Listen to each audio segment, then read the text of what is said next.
ಸುಮತಿಯ ಆ ಕಿಂಕರನ ಧ್ವನಿಗೆ ಕೊಡುಮತಿಯ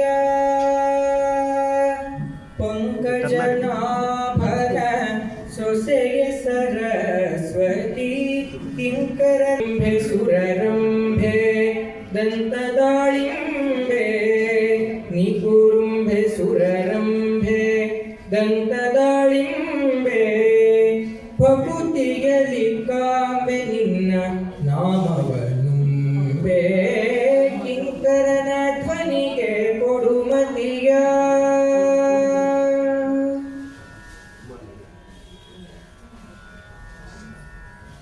ಗಂಗೆ ಯಮುನೆ ಉಭಯ ಸಂಗಮೆ ದೇವಿ ಭಕ್ತ ಭಯ ಹಿಂಗಿಸಿಕೊಡು ಅಭಯ ಅಖಿಳ ಧ್ಯೇಯೇ ಗಂಗೆ ಯಮುನೆ ಉಭಯ ಸಂಗಮೆ ದೇವಿ ಭಕ್ತ ಭಯ ಹಿಂಗಿಸಿಕೊಡು ಅಭಯ ಅಖಿಳ ಧ್ಯೇಯೇ ಮಂಗಳ ಶೋಭನ ಮಣಿಯೇ ಅಭ್ಯುದಯ ಅತಿಸದಯೇ ರಂಗು ಮಾಣಿಕ ಪ್ರಭೆಗೆ ಸುಜನಾಬ್ದಿಗೆ ಕಿಂಕರನ ಧ್ವನಿಗೆ ಕೊಡುಮತಿಯ ಪ್ರಯಾಗವರ ಕ್ಷೇತ್ರವಾಸೆ ಪುಣ್ಯಕ್ಷೇತ್ರೇ ಕ್ಷಯರಹಿತ ಮುನಿಸ್ತೋತ್ರೇ ಶುಭ ಚರಿತ್ರೇ ನಯ ವಿನಯ ನೇತ್ರೇ ಪವಿತ್ರ ಅಜನ ಕಳತ್ರೇ ಜಯ ಜಯ ವಿಜಯ ಸಿರಿ ವಿಠಲನ ಪೌತ್ರೇ ಸರಸ್ವತಿ ಸರಸ್ವತಿ ಸರಸ್ವತಿ ಆ ಕಿಂಕರನ ಧ್ವನಿಗೆ ಕೊಡುಮತಿಯ ಪಂಕಜನಾಭರ ಸೊಸೆಯ ಸರಸ್ವತಿ ಕಿಂಕರನ ಧ್ವನಿಗೆ ಕೊಡುಮತಿಯ.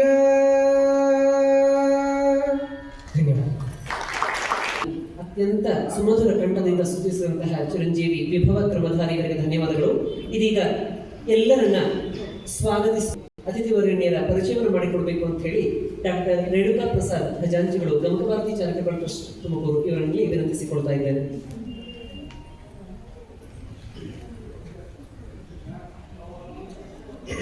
ಹರಿ ಓಂ ಶ್ರೀ ಗುರುಭ್ಯೋ ನಮಃ.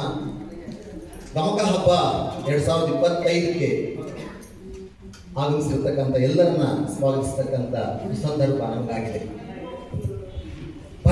ಭದ್ರಮಿತಿ ಬ್ರೂಯಾತ್ ಭದ್ರಮಿತ್ಯೇವ ವಾವದೇತ್ ಶುಷ್ಕವೈರಂ ವಿವಾದಂಚ ನ ಕುರ್ಯಾತ್ ಕೇನಚಿತ್ ಸಹ. ಒಳ್ಳೆಯದಾಗಲಿ ಶುಭವಾಗಲಿ ಎಂದೇ ಯಾವಾಗಲೂ ಯಾವ ಸಂದರ್ಭದಲ್ಲಿಯೂ ಹೇಳುತ್ತಿರಬೇಕು. ಕಾರಣವಿಲ್ಲದೆ ಹಗೆತನವನ್ನು ಕೆಲಸಕ್ಕೆ ಬಾರದ ಚರ್ಚೆಯನ್ನು ಯಾರನ್ನೆಯೂ ಮಾಡಬಾರದು ಎಂದು ಮನುಸ್ಮೃತಿಯಲ್ಲಿ ತಿಳಿಸಿದಂತೆ ನಮ್ಮ ಗಮಕ ಭಾರತಿ ಚಾರಿಟಬಲ್ ಟ್ರಸ್ಟ್ನ ಅಧ್ಯಕ್ಷರಾಗಿರ್ತಕ್ಕಂಥ ಶ್ರೀ TH ಜಯಪ್ರಕಾಶ್ ಅವರು ತುಮಕೂರು ಜಿಲ್ಲೆ ಶಿರಾ ತಾಲೂಕು ತರೂರು ಗ್ರಾಮದ ಶಾಂಭೋಗ್ ಶ್ರೀ T ಹೆಜ್ಜಾರಪ್ಪ ಮತ್ತು ಜಯಲಕ್ಷ್ಮಮ್ಮ ಅವರ ಸುಪುತ್ರರು. ಸುಂದರವಾದ ಗ್ರಾಮೀಣ ಪರಿಸರದ ಹಿನ್ನೆಲೆಯಲ್ಲಿ ಜನಿಸಿದ ಇವರು ಸಂಭಾವಿತರು, ಸುಶಿಕ್ಷಿತರು. ಕಾಲೇಜು ಶಿಕ್ಷಣದ ನಂತರ ಗವರ್ಮೆಂಟ್ ಡಿಪ್ಲೊಮಾ ಇನ್ ಕೋಆಪರೇಷನ್ ಮತ್ತು ಮುಂದುವರೆದು ಹೈದರಾಬಾದಿನಲ್ಲಿ ಹೈಯರ್ ಡಿಪ್ಲೊಮಾ ಇನ್ ಕೋಆಪರೇಷನ್ಸ್ ತರಬೇತಿ ಪಡೆದು ಕರ್ನಾಟಕ ರಾಜ್ಯ ಸಹಕಾರ ಕೃಷಿ ಮತ್ತು ಗ್ರಾಮೀಣಾಭಿವೃದ್ಧಿ ಬ್ಯಾಂಕಿನಲ್ಲಿ ವಿವಿಧ ಹುದ್ದೆಗಳನ್ನು ಸೇವೆ ಸಲ್ಲಿಸಿ ನಿವೃತ್ತಿಯ ನಂತರ ಗಮಕ ಕಲಾ ಪೋಷಕರಾಗಿ ಸಂಪೂರ್ಣವಾಗಿ ತೊಡಗಿಸಿಕೊಂಡಿರುತ್ತಾರೆ. ಇಡೀ ಕುಟುಂಬವನ್ನು ಗಮಕಲಾ ಸೇವೆಗೆ ತೊಡಗಿಸಿಕೊಳ್ಳುವಂತೆ ಮಾಡಿರುವ ಶ್ರೀಯುತರು ರಸಾಸ್ವಾದನ ಚತುರರು. ಇವರ ಶ್ರೀಮತಿ ಲಕ್ಷ್ಮೀ ಜಯಪ್ರಕಾಶ್ ಕನ್ನಡ ನಾಡಿನ ಶ್ರೇಷ್ಠ ಗಮಕಿ. ಮಗಳು, ಅಳಿಯ, ಮಗ, ಸೊಸೆ, ಮೊಮ್ಮಕ್ಕಳು ಎಲ್ಲರೂ ಸಹ ಕಲಾ ಸೇವಕರು, ಕಲಾ ಆರಾಧಕರು.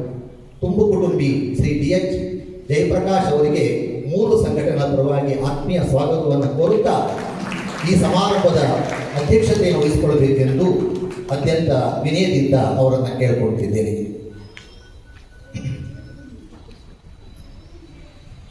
ಸರಿ ಗೌರವಿಸಿದ ಶ್ರೀನಿವಾಸ ಮೂರ್ತಿ ಅವರಿಗೆ ಧನ್ಯವಾದಗಳು.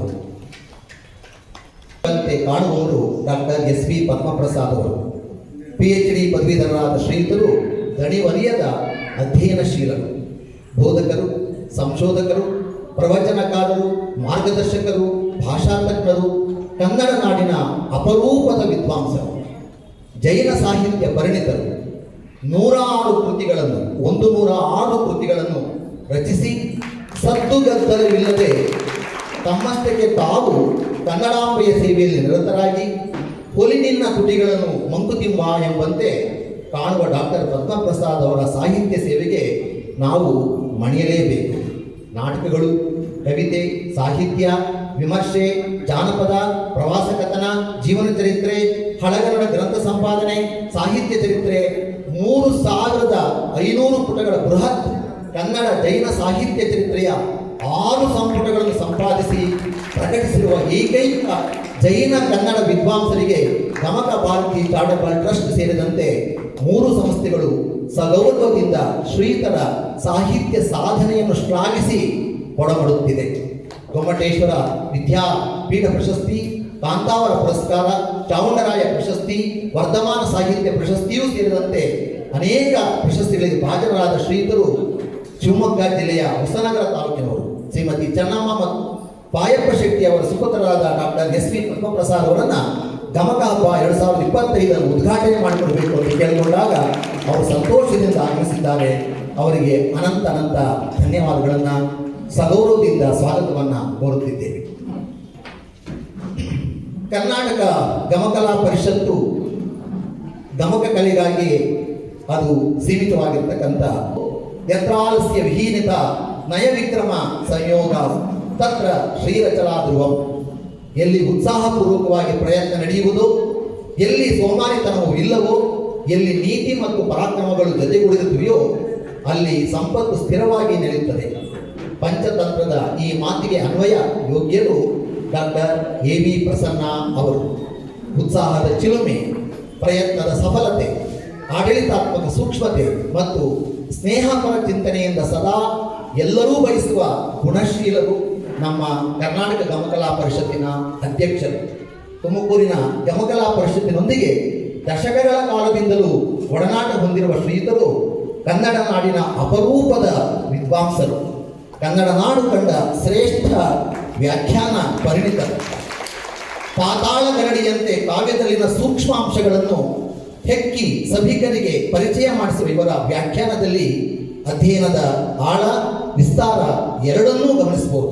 ಅದಕ್ಕೆ ಸಾಕ್ಷಿ ಎಂಬಂತೆ ಕುಮಾರವ್ಯಾಸನ ಕಾವ್ಯಚಿತ್ರಗಳು ಎಂಬ ಸಂಶೋಧನಾ ಗ್ರಂಥ, ಕನ್ನಡ ವಿವಿಯಿಂದ ಡಿಲೀಟ್ ಪದವಿ ಪಡೆದಿರುವ ಈ ಕೃತಿ ಕುಮಾರವ್ಯಾಸ ಮಹಾಕವಿಯ ಅಧ್ಯಯನಶೀಲರಿಗೆ ಮಾರ್ಗದರ್ಶಕ ಕೃತಿ.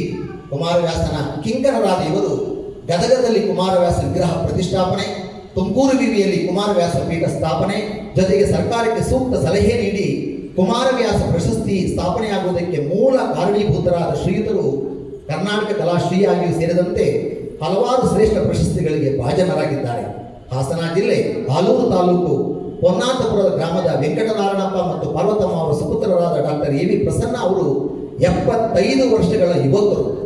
ಸಾಹಿತ್ಯ ಮತ್ತು ಆಡಳಿತ ಎರಡರಲ್ಲೂ ಪ್ರಾವೀಣ್ಯರಾದ ಶ್ರೀಯುತರನ್ನು ಗಮಕ ಹಬ್ಬ 2025 ಈ ಒಂದು ಶುಭ ಸಮಯದಲ್ಲಿ ಮುಖ್ಯ ಅತಿಥಿಗಳಾಗಿ ಆಗಮಿಸಬೇಕು ಕೇಳಿಕೊಂಡಾಗ ಅವರು ಸಂತೋಷದಿಂದ ಇಲ್ಲಿಗೆ ನಮ್ಮೊಂದಿಗಿದ್ದಾರೆ. ಅವರಿಗೆ ಅನಂತ ಸ್ವಾಗತವನ್ನು ಕೋರುತ್ತಿದ್ದೇವೆ.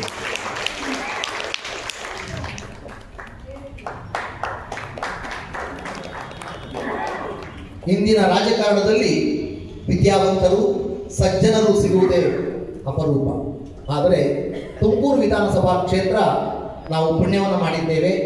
ಅಂತಹ ಉತ್ತಮ ಶಾಸಕರನ್ನು ನಾವು ಹೊಂದಿರತಕ್ಕಂಥದ್ದು. ಮಾನ್ಯ ಜಿ.ಬಿ. ಜ್ಯೋತಿ ಗಣೇಶ್ ಅವರು ತುಮಕೂರು ನಗರ ವಿಧಾನಸಭಾ ಕ್ಷೇತ್ರದ ಶಾಸಕರು, ಶುದ್ಧ ರಾಜಕಾರಣದ ಪ್ರತಿರೂಪ, ಸಹಜ ನಡವಳಿಕೆಯ ಮೃದು ನುಡಿಯ ಶ್ರೀಯುತ ಜ್ಯೋತಿ ಗಣೇಶ್ ಸದಾ ಗಮಕಲಾ ಪೋಷಕರು, ಸಾಹಿತ್ಯಾಸಕ್ತರು. ಈ ದಿನ ಅವರು ನಮ್ಮೊಂದಿಗೆ ಮುಖ್ಯ ಅತಿಥಿಗಳಾಗಿ ನಮ್ಮೊಡನಿದ್ದಾರೆ. ಅವರಿಗೆ ಹೃತ್ಪೂರ್ವಕವಾಗಿರ್ತಕ್ಕಂಥ ಸ್ವಾಗತವನ್ನು ನಾವು ಸಂಸ್ಥೆಗಳ ಪರವಾಗಿ ಕೋರುತ್ತಿದ್ದೇವೆ. ಶ್ರೀ ಎ.ವಿ. ರಂಗನಾಥ್ ಅವರು ಕೈಗಾರಿಕಾ ಉದ್ಯಮಿಗಳು, ಗವಿರಂಗ ಎಂಟರ್ಪ್ರೈಸಸ್ ಶಿವಮೊಗ್ಗ ಜಿಲ್ಲೆ ಸಾಗರ ತಾಲೂಕಿನ ಆನಂದಪುರಂ ಗ್ರಾಮದಿಂದ ಕಳೆದ 51 ವರ್ಷಗಳ ಹಿಂದೆ ತುಮಕೂರಿಗೆ ಆಗಮಿಸಿ ರವಿರಂಗ ಎಂಟರ್ಪ್ರೈಸಸ್ಸಿನ ಕೈಗಾರಿಕೆ ಸ್ಥಾಪಿಸಿದ ಇವರು ಪ್ರಸ್ತುತ 91 ವರ್ಷದ ಚೈತನ್ಯಶೀಲರು.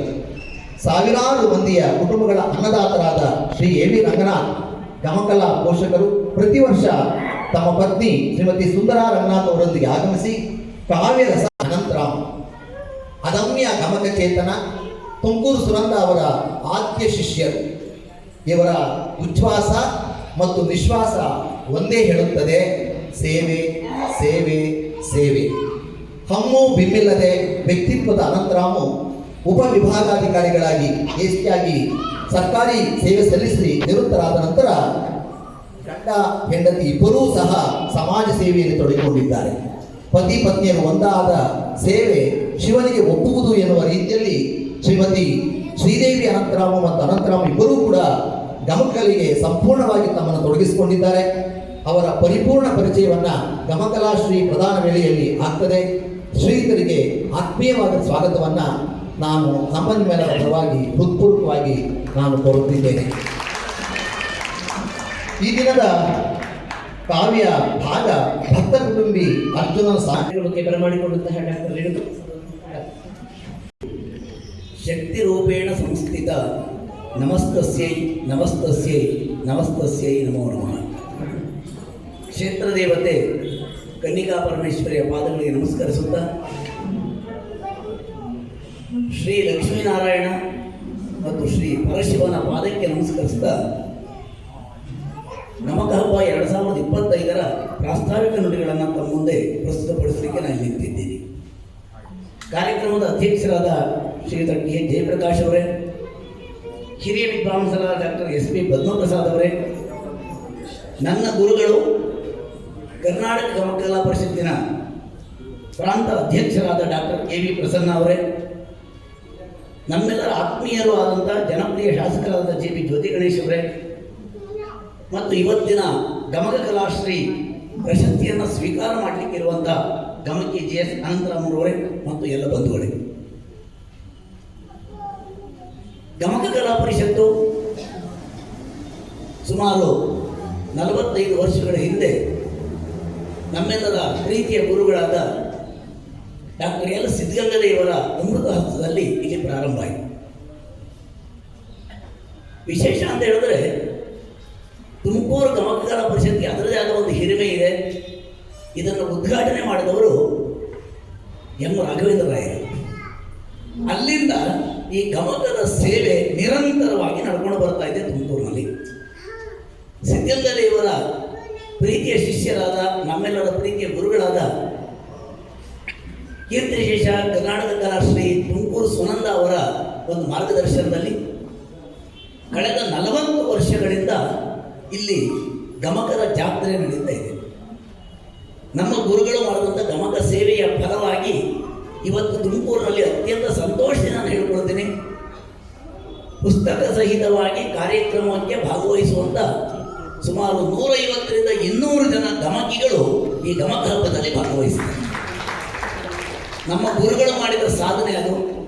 ಆನಂತರ ಅವರ ಮಾರ್ಗದರ್ಶನದಲ್ಲಿ 100 ಜನ ಶಿಷ್ಯರನ್ನು ಅವರು ತಯಾರು ಮಾಡಿದರು. ಇವತ್ತು ಆ ಶಿಷ್ಯ ಪರಂಪರೆ ಈ ಒಂದು ಸಂಪ್ರದಾಯವನ್ನು ಮುಂದುವರಿಸಿಕೊಂಡು ಹೋಗ್ತಾ ಇದೆ. ಇವತ್ತು ಗಮಕ ಹಬ್ಬ 2025.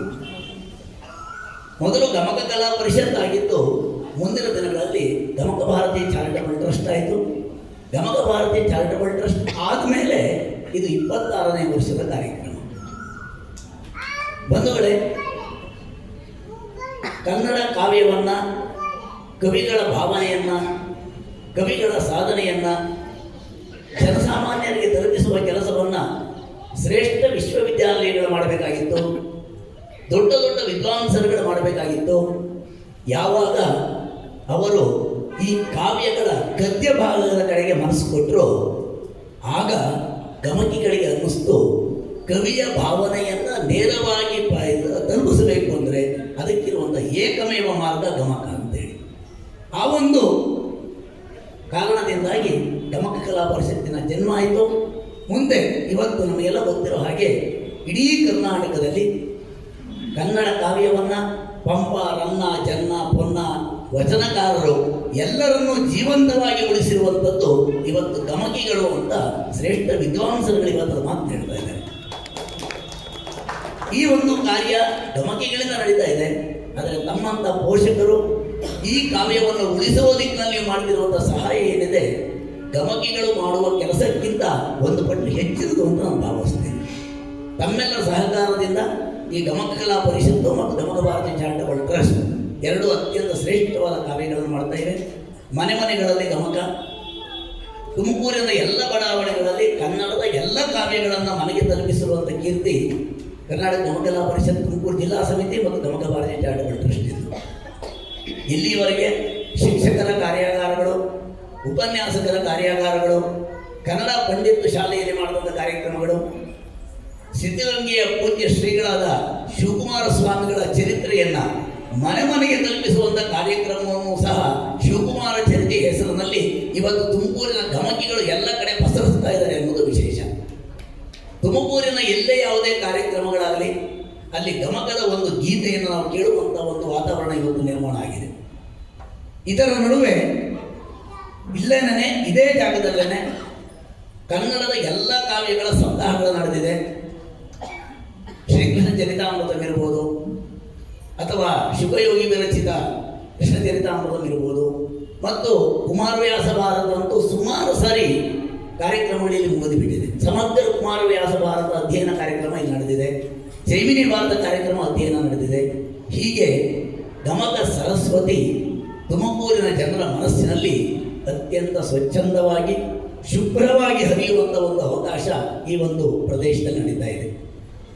ಅದರ ಮುಂದುವರೆದ ಭಾಗವಾಗಿ ಮೊದಲಿಗೆ ಗಮಕ ಸಪ್ತಾಹ ಅನ್ನೋ ಹೆಸರಲ್ಲಿ ಪ್ರಾರಂಭವಾದಂಥ ಈ ಕಾರ್ಯಕ್ರಮ ಇವತ್ತು ಗಮಕ ಹಬ್ಬವಾಗಿ ಮುಂದುವರಿತಾ ಇದೆ. 25 ವರ್ಷಗಳ ಯಶಸ್ವಿ ಕಾರ್ಯಕ್ರಮದ ನಂತರ ಇವತ್ತು 26ನೇ ವರ್ಷದ ಕಾರ್ಯಕ್ರಮದಲ್ಲಿದ್ದೀವಿ. ಕುಮಾರವ್ಯಾಸ ಭಾರತದ ಬೇರೆ ಬೇರೆ ಪರ್ವಗಳನ್ನು ತಗೊಂಡು ಇವತ್ತು ಇಡೀ ಕುಮಾರವ್ಯಾಸ ಭಾರತದ ಹೃದಯ ಅಂತ ಭಾವಿಸುವಂಥ ಉದ್ಯೋಗ ಪರ್ವದಲ್ಲಿ ನಾವು ಇವತ್ತಿದ್ದೀವಿ. ಇಲ್ಲಿಂದ ಮುಂದೆ ಅಜ್ಞಾತವಾಸ ಮುಗಿಸಿ ಬಂದಂಥ ಪಾಂಡವರು ಆ ಕೃಷ್ಣ ಪರಮಾತ್ಮನ ಲೀಲಾ ವಿನೋದಗಳು ಎಲ್ಲವೂ ಸಹ ನಮಗೆ ಇಲ್ಲಿ ಗೊತ್ತಾಗ್ತಾ ಹೋಗುತ್ತೆ. ಅಂತಹ ಒಂದು ವಿಶೇಷ ಕಾರ್ಯಕ್ರಮದಲ್ಲಿ ನಾವು ಇವತ್ತಿದ್ದೀವಿ. ಪ್ರತಿ ವರ್ಷ ಗಮಕ ಕಲಾ ಪರಿಷತ್ ನಡೆಸುವಂಥ ಪರೀಕ್ಷೆಗಳಲ್ಲಿ ತುಮಕೂರಿಗೆ 1 ಅಥವಾ 2 ರ್ಯಾಂಕು ಕಟ್ಟಿಟ್ಟ ಬುದ್ಧಿ. ಈ ವರ್ಷವೂ ಸಹ ಗಮಕ ಪ್ರಥಮದಲ್ಲಿ ಉಮಾಶ್ರೀ ಅವರು ಪ್ರಥಮ ರ್ಯಾಂಕನ್ನು ಪಡ್ಕೊಂಡು ತುಮಕೂರಿನ ಕೀರ್ತಿಯನ್ನು ಹೆಚ್ಚಿಸಿ ಪ್ರತಿ ವರ್ಷವೂ ರ್ಯಾಂಕ್ಗಳು ಬರ್ತಾ ಇದೆ. ಈ ವರ್ಷವೂ ಹಾಗೆ ಅದೇ ಸಂಪ್ರದಾಯ ಮುಂದುವರೆದಿದೆ. ಹೀಗೆ ಒಂದು ಗಮಕದ ಸೇವೆ ಇಲ್ಲಿ ಮುಂದುವರಿತಾ ಇದೆ. ಹಿರಿಯ ಗಮಕಗಳಿಂದ ಪ್ರಾರಂಭ ಮಾಡಿಕೊಂಡು ಅತ್ಯಂತ ಕಿರಿಯ ಗಮಕಿಗಳವರೆಗೆ ಇವತ್ತು ಇಲ್ಲಿದೆ. ನಮ್ಮ ರಾಮಕೃಷ್ಣ ಭಟ್ರ 2 ಮಕ್ಕಳು ಅತ್ಯಂತ ಕಿರಿಯ ಗಮಕಿಗಳು. ಒಬ್ಬ 4ನೇ ಕ್ಲಾಸ್, ಇನ್ನೊಬ್ಬಳು 2ನೇ ಕ್ಲಾಸ್. ಅವರೂ ಸಹ ಇವತ್ತು ವಾಚನ ವ್ಯಾಖ್ಯಾನ ಮಾಡುವಂಥ ಮಟ್ಟಕ್ಕೆ ಬೆಳೆದಿದ್ದಾರೆ. ಇದು ಗಮಕ ಕಲೆ ಯಾವತ್ತೂ ನಾಶವಾಗುವುದಿಲ್ಲ, ಅದು ಚಿರಂಜೀವಿ ಅನ್ನೋದಕ್ಕೆ ಒಂದು ಸಾಕ್ಷಿಯನ್ನು ಮುಂದೆ ಇಡ್ತಾ ಇದ್ದೀನಿ. ಹಾಗೆ ರಾಜ್ಯ ಮಟ್ಟದಲ್ಲಿ ಅತ್ಯಂತ ಒಳ್ಳೆಯ ಹೆಸರು ಮಾಡಿದಂಥ ನಮ್ಮ ವಿಭವ ಕ್ರಮದಾಗಿ ಇರ್ಬೋದು. ಈ ಥರದ ಮುಂದಿನ ಪೀಳಿಗೆಯೂ ಸಹ ಇಲ್ಲಿ ಬೆಳೀತಾ ಇದೆ. ಈ ಗಮಕ ಕಲೆ ಶಾಶ್ವತವಾಗಿರಲಿ. ಈ ಒಂದು ಗಮಕ ಕಲೆಯ ಇನ್ನೂ ಹೆಚ್ಚಿನ ಒಂದು ಮುಂದುವರಿಕೆ ಆಗಬೇಕು, ಬೆಳಿಬೇಕು ಅನ್ನುವ ಕಾರಣದಿಂದ ನಮ್ಮ ಗುರುಗಳಾದ ತುಮಕೂರು ಸುನಂದ ಅವರ ಹೆಸರಿನಲ್ಲಿ ಒಂದು ಗಮಕ ಭವನವನ್ನು ಕಟ್ಟಬೇಕು ಅಂತೇಳಿ ಶೆಟ್ಟಿಹಳ್ಳಿಯ ಒಳಗೆ ಒಂದು ನಿವೇಶನವನ್ನು ಕೊಂಡುಕೊಳ್ಳಲಾಗಿದೆ. ಇನ್ನು ಮುಂದಿನ ದಿನಗಳಲ್ಲಿ ಅಲ್ಲಿ ಕಟ್ಟಡದ ಯೋಜನೆ ಮತ್ತು ಕಟ್ಟಡದ ನಿರ್ಮಾಣ ಕಾರ್ಯ ಪ್ರಾರಂಭ ಆಗುತ್ತೆ. ತಮ್ಮೆಲ್ಲರ ಸಹಕಾರವನ್ನು ಗಮಕ ಭವನಕ್ಕೂ ಗಮಕ ಕಲೆಯ ಬೆಳವಣಿಗೆಗೂ ಕೋರುತ್ತಾ, ಇದರ ಜೊತೆಗೆ ತುಮಕೂರಿನಲ್ಲಿ ಗಮಕ ಭಾರತಿ ಚಾರಿಟಬಲ್ ಟ್ರಸ್ಟ್ ಕಡೆಯಿಂದ ಕಾರ್ಯಕ್ರಮ ಮತ್ತು ಗಮಕ ಶಾಶ್ವತವಾಗಿ ಉಳಿಯಬೇಕು ಅನ್ನೋ ಕಾರಣದಿಂದ ದತ್ತಿ ವ್ಯವಸ್ಥೆಯನ್ನು ಸಹ ಮಾಡಲಾಗಿದೆ. ಆ ವೀಕ್ಷಿತರು ದತ್ತಿಯನ್ನು ಇಡುವ ಮೂಲಕ ಈ ಒಂದು ಕಾರ್ಯಕ್ರಮ ಯಶಸ್ವಿಯಾಗಿ ಮುಂದುವರಿಯಲಿಕ್ಕೆ ಸಹಕಾರ ಮಾಡಬೇಕು ಅಂತ ಕೇಳ್ಕೊಳ್ತಾ, ಇಂದಿನ ಕಾರ್ಯಕ್ರಮದ ಒಂದು ಅತಿಥಿಗಳು ಒಬ್ಬರಿಗಿನ್ನ ಒಬ್ಬರು ನನಗೆ ಗೊತ್ತಿರೋ ಹಾಗೆ ನಾನೇ ಅತ್ಯಂತ ಶ್ರೇಷ್ಠ ವಿದ್ವಾಂಸರು, ಜನಪ್ರಿಯರು ಅಂಥವರು ಇವತ್ತು ಈ ಕಾರ್ಯಕ್ರಮ ಉದ್ಘಾಟನೆ ಮಾಡ್ತಾರೆ. ನನಗೆ ತುಂಬ ಸಂತೋಷ ಅನಿಸಿದೆ. ಮತ್ತೊಮ್ಮೆ ವೇದಿಕೆ ಗಣ್ಯರಿಗೆ ತಮ್ಮೆಲ್ಲರಿಗೂ ಆತ್ಮೀಯ ಸ್ವಾಗತವನ್ನು ವಹಿಸ್ತಾ ನನ್ನ ಪ್ರಾಸ್ತಾವಿಕವನ್ನು ಮುಗಿಸ್ತೀನಿ. ನಮಸ್ಕಾರ.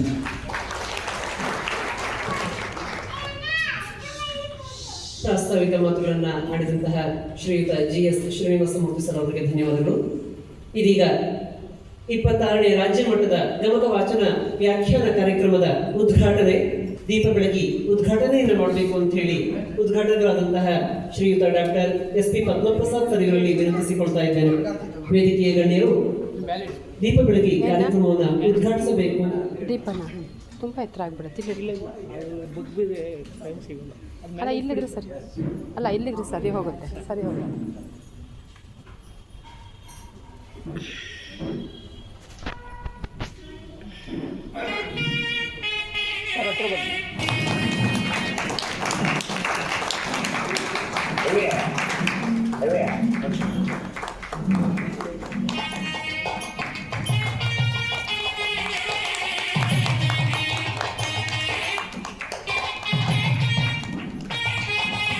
ದೀಪಂಜ್ಯೋತಿ ಪರಬ್ರಹ್ಮ ದೀಪಂಜ್ಯೋತಿ ದಿವಾಕರಃ ದೀಪೇನ ಹರತೆ ಪಾಪಂ ಸಂಧ್ಯಾ ದೀಪಂ ನಮೋಸ್ತುತೆ.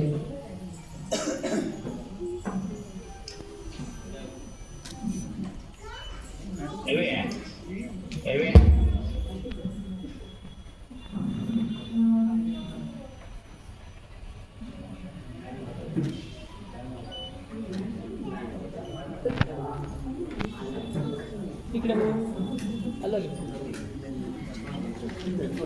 ಅಲ್ಲೇ ನಿಂತ್ಕೊಳ್ಳಿ.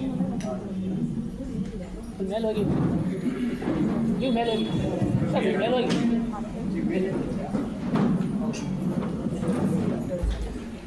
ಇನ್ನು ಕ್ಲೋಸ್ ಆಗಿ ಇನ್ನು ಬನ್ನಿ.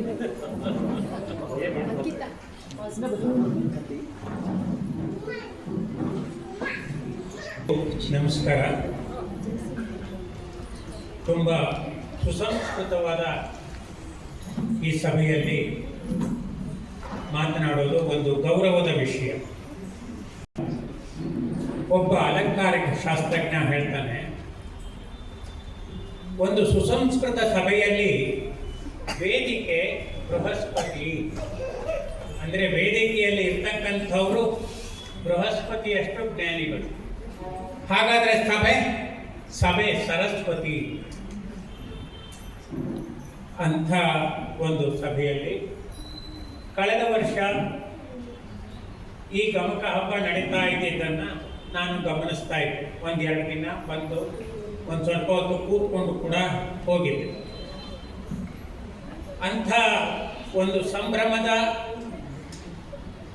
ಸಾಂಸ್ಕೃತಿಕ ಉತ್ಸವದಲ್ಲಿ ಉದ್ಘಾಟಕರಾಗಿ ನೀವು ಬರಬೇಕು ಅಂತ ಹೇಳಿ ಕೇಳಿದಾಗ it was A pleasant surprise for me. ಒಂದು ಖುಷಿಯಾದಂಥ ವಿಸ್ಮಯ. ಯಾಕೆಂದರೆ ನಾನು ಗಮಕಿಯೂ ಅಲ್ಲ, ಹಾಡುಗಾರನೂ ಅಲ್ಲ, ವ್ಯಾಖ್ಯಾನಕಾರನೂ ಅಲ್ಲ.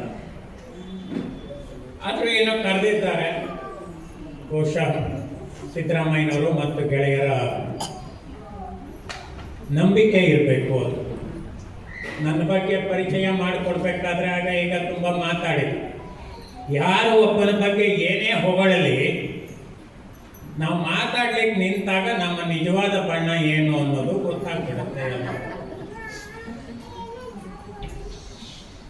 ಸಭಾಧ್ಯಕ್ಷತೆ ವಹಿಸಿರ್ತಕ್ಕಂಥ PH ಜಯಪ್ರಕಾಶ್ ಅವರೇ, ಮುಖ್ಯ ಅತಿಥಿಗಳಾಗಿ ಬಂದಿರತಕ್ಕಂಥ ರಾಜ್ಯ ಗಮಕ ಕಲಾ ಪರಿಷತ್ತಿನ ಅಧ್ಯಕ್ಷರಾದಂಥ ಡಾಕ್ಟರ್ ಪ್ರಸನ್ನ ಅವರೇ, ತುಂಬ ಮೃದು ಸ್ವಭಾವದ ಶಾಸಕರಾದಂಥ ಜ್ಯೋತಿ ಗಣೇಶ್ ಅವರೇ, ರಾಜಕೀಯದಲ್ಲಿ ಒರಟಾಗಿದ್ದವನು ಗೆಲ್ಲುವಷ್ಟು ಮೃದುವಾಗಿದ್ದವನು ಸುಲಭವಾಗಿ ಸಾಗೋದಕ್ಕಾಗಲ್ಲ. ಯಾರು ಮೃದುವಾಗಿರ್ತಾರೆ ಅವರಿಗೆ ಬೈಗುಳಗಳು ಜಾಸ್ತಿ, ಅವ್ರ ಮೇಲೆ ಆಕ್ಷೇಪಣೆಗಳು ಜಾಸ್ತಿ. ಜ್ಯೋತಿ ಗಣೇಶ್ ಅವರು ಅದನ್ನೆಲ್ಲ ದಾಟ್ಕೊಂಡು ಮುನ್ನಡೀತಾ ಇದ್ದಾರೆ. ದೇವರು ಅವರಿಗೆ ಎಲ್ಲ ಯಶಸ್ಸನ್ನು ಮತ್ತು ಸೌಖ್ಯವನ್ನು ಕರುಣಿಸಲಿ ಅಂತ ಪ್ರಾರ್ಥಿಸ್ತೇನೆ.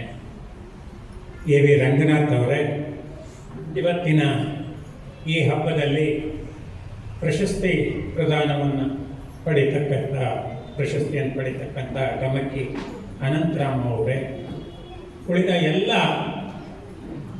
ಗಮಕ ಕಲೆಯನ್ನು ಪೋಷಿಸಿಕೊಂಡು ಬರ್ತಾ ಇರ್ತಕ್ಕಂಥ ಕಲಾಭಿಮಾನಿಗಳೇ ಮತ್ತು ಅವರ ಶಿಷ್ಯ ವೃಂದ. ಕುಮಾರವ್ಯಾಸ ಭಾರತದ ಒಂದು ಪರ್ವವನ್ನು ಕುರಿತ ಹಾಗೆ ಈ ಹಬ್ಬದಲ್ಲಿ ವಾಚನ ಮತ್ತು ವ್ಯಾಖ್ಯಾನ ನಡೀತಾ ಇದೆ. ಉದ್ಯೋಗ ಪರ್ವವನ್ನು ಆರಿಸ್ಕೊಂಡಿದ್ವಿ. ನಮ್ಮ ಕರ್ನಾಟಕದಲ್ಲಿ ಸಿಗ್ತಕ್ಕಂಥ ತಾಳೆಓಲೆ ಗ್ರಂಥಗಳ ಪ್ರತಿಗಳೇನಿರ್ತವೆ, ಆ ತಾಳೆಓಲೆ ಪ್ರತಿಗಳಲ್ಲಿ ಅತಿ ಹೆಚ್ಚು ತಾಳೆಓಲೆ ಪ್ರತಿಗಳು ಸಿಕ್ಕಿರೋದು ಒಂದು ಕುಮಾರವ್ಯಾಸ ಭಾರತದ್ದು, ಇನ್ನೊಂದು ಜೈಮಿನಿ ಭಾರತ. ಕರ್ನಾಟಕದ ಎಲ್ಲ ಕಡೆಯಲ್ಲಿ ಈ ಕಾವ್ಯಗಳ ಪ್ರತಿಗಳು, ಓಲೆಗರಿ ಪ್ರತಿಗಳು ಸಿಕ್ಕಿದ್ದಾವೆ. ಅದು ಬಿಟ್ಟರೆ ನೆಕ್ಸ್ಟ್ ಸಿಕ್ಕಿರ್ತಕ್ಕಂಥದ್ದು ಪ್ರಭುಲಿಂಗ ಲೀಲೆ ಮತ್ತು ಗಿರಿಜಾ ಕಲ್ಯಾಣ. ಅದು ಬಿಟ್ಟರೆ ನೆಕ್ಸ್ಟ್ ಸಿಕ್ಕಿರ್ತಕ್ಕಂಥದ್ದು ರತ್ನಾಕರ ವರ್ಣಿಯ ಭರತೇಶ ವೈಭವ. ಈ ತಾಳೆಓಲೆ ಗರಿಗಳ ಪ್ರಸಾರದ ಬಾಹುಳ್ಯ ಏನಿದೆ, ಇದು ಈ ಕಾವ್ಯದ ಜನಪ್ರಿಯತೆಯನ್ನ ಸೂಚಿಸುತ್ತೆ. ನಮ್ಮ ವಾಲ್ಮೀಕಿ ವಿರಚಿತ ರಾಮಾಯಣ, ವ್ಯಾಸ ವಿರಚಿತ ಮಹಾಭಾರತ, ಅದರ ಮೂಲ ಹೆಸರು ಜಯ ಅಂತ. ಭಾರತ ಕಾವ್ಯದ ನಿಜವಾದ ಹೆಸರು ಜಯ. ಆದ್ರಿಂದ ಕುಮಾರವ್ಯಾಸನ ಒಂದು ಕಡೆ ಹೇಳ್ತಾನೆ, ಹೇಳುವುದು ಜಯವ ಅಂತ ಹೇಳಿ, ಅಂದ್ರೆ ಭಾರತದ ಕಥೆಯನ್ನ ಹೇಳ್ತಾ ಇದ್ದೀನಿ ಅಂತ ಹೇಳಿ. ಒಂದು ಕಾವ್ಯದಲ್ಲಿ ರಾಮನ ಹೆಗ್ಗಳಿಕೆ, ವ್ಯಕ್ತಿತ್ವ ಚಿತ್ರಿತವಾದರೆ, ಇನ್ನೊಂದರಲ್ಲಿ ಕೃಷ್ಣನ ವ್ಯಕ್ತಿತ್ವ, ಅವನ ಹೆಗ್ಗಳಿಕೆ ಚಿತ್ರಿತವಾಗಿದೆ. ಇದು ತುಂಬಾ ಸಾಂಕೇತಿಕವಾದ ಸಂಗತಿ. ಎಷ್ಟೊತ್ತು ಮಾತಾಡ್ಬೋದಪ್ಪ ನಾವು? ಚೀಟಿ ಬರ್ಕೊಡೋ ಅಭ್ಯಾಸ ಇದೆಯಾ ಇಲ್ಲಿ?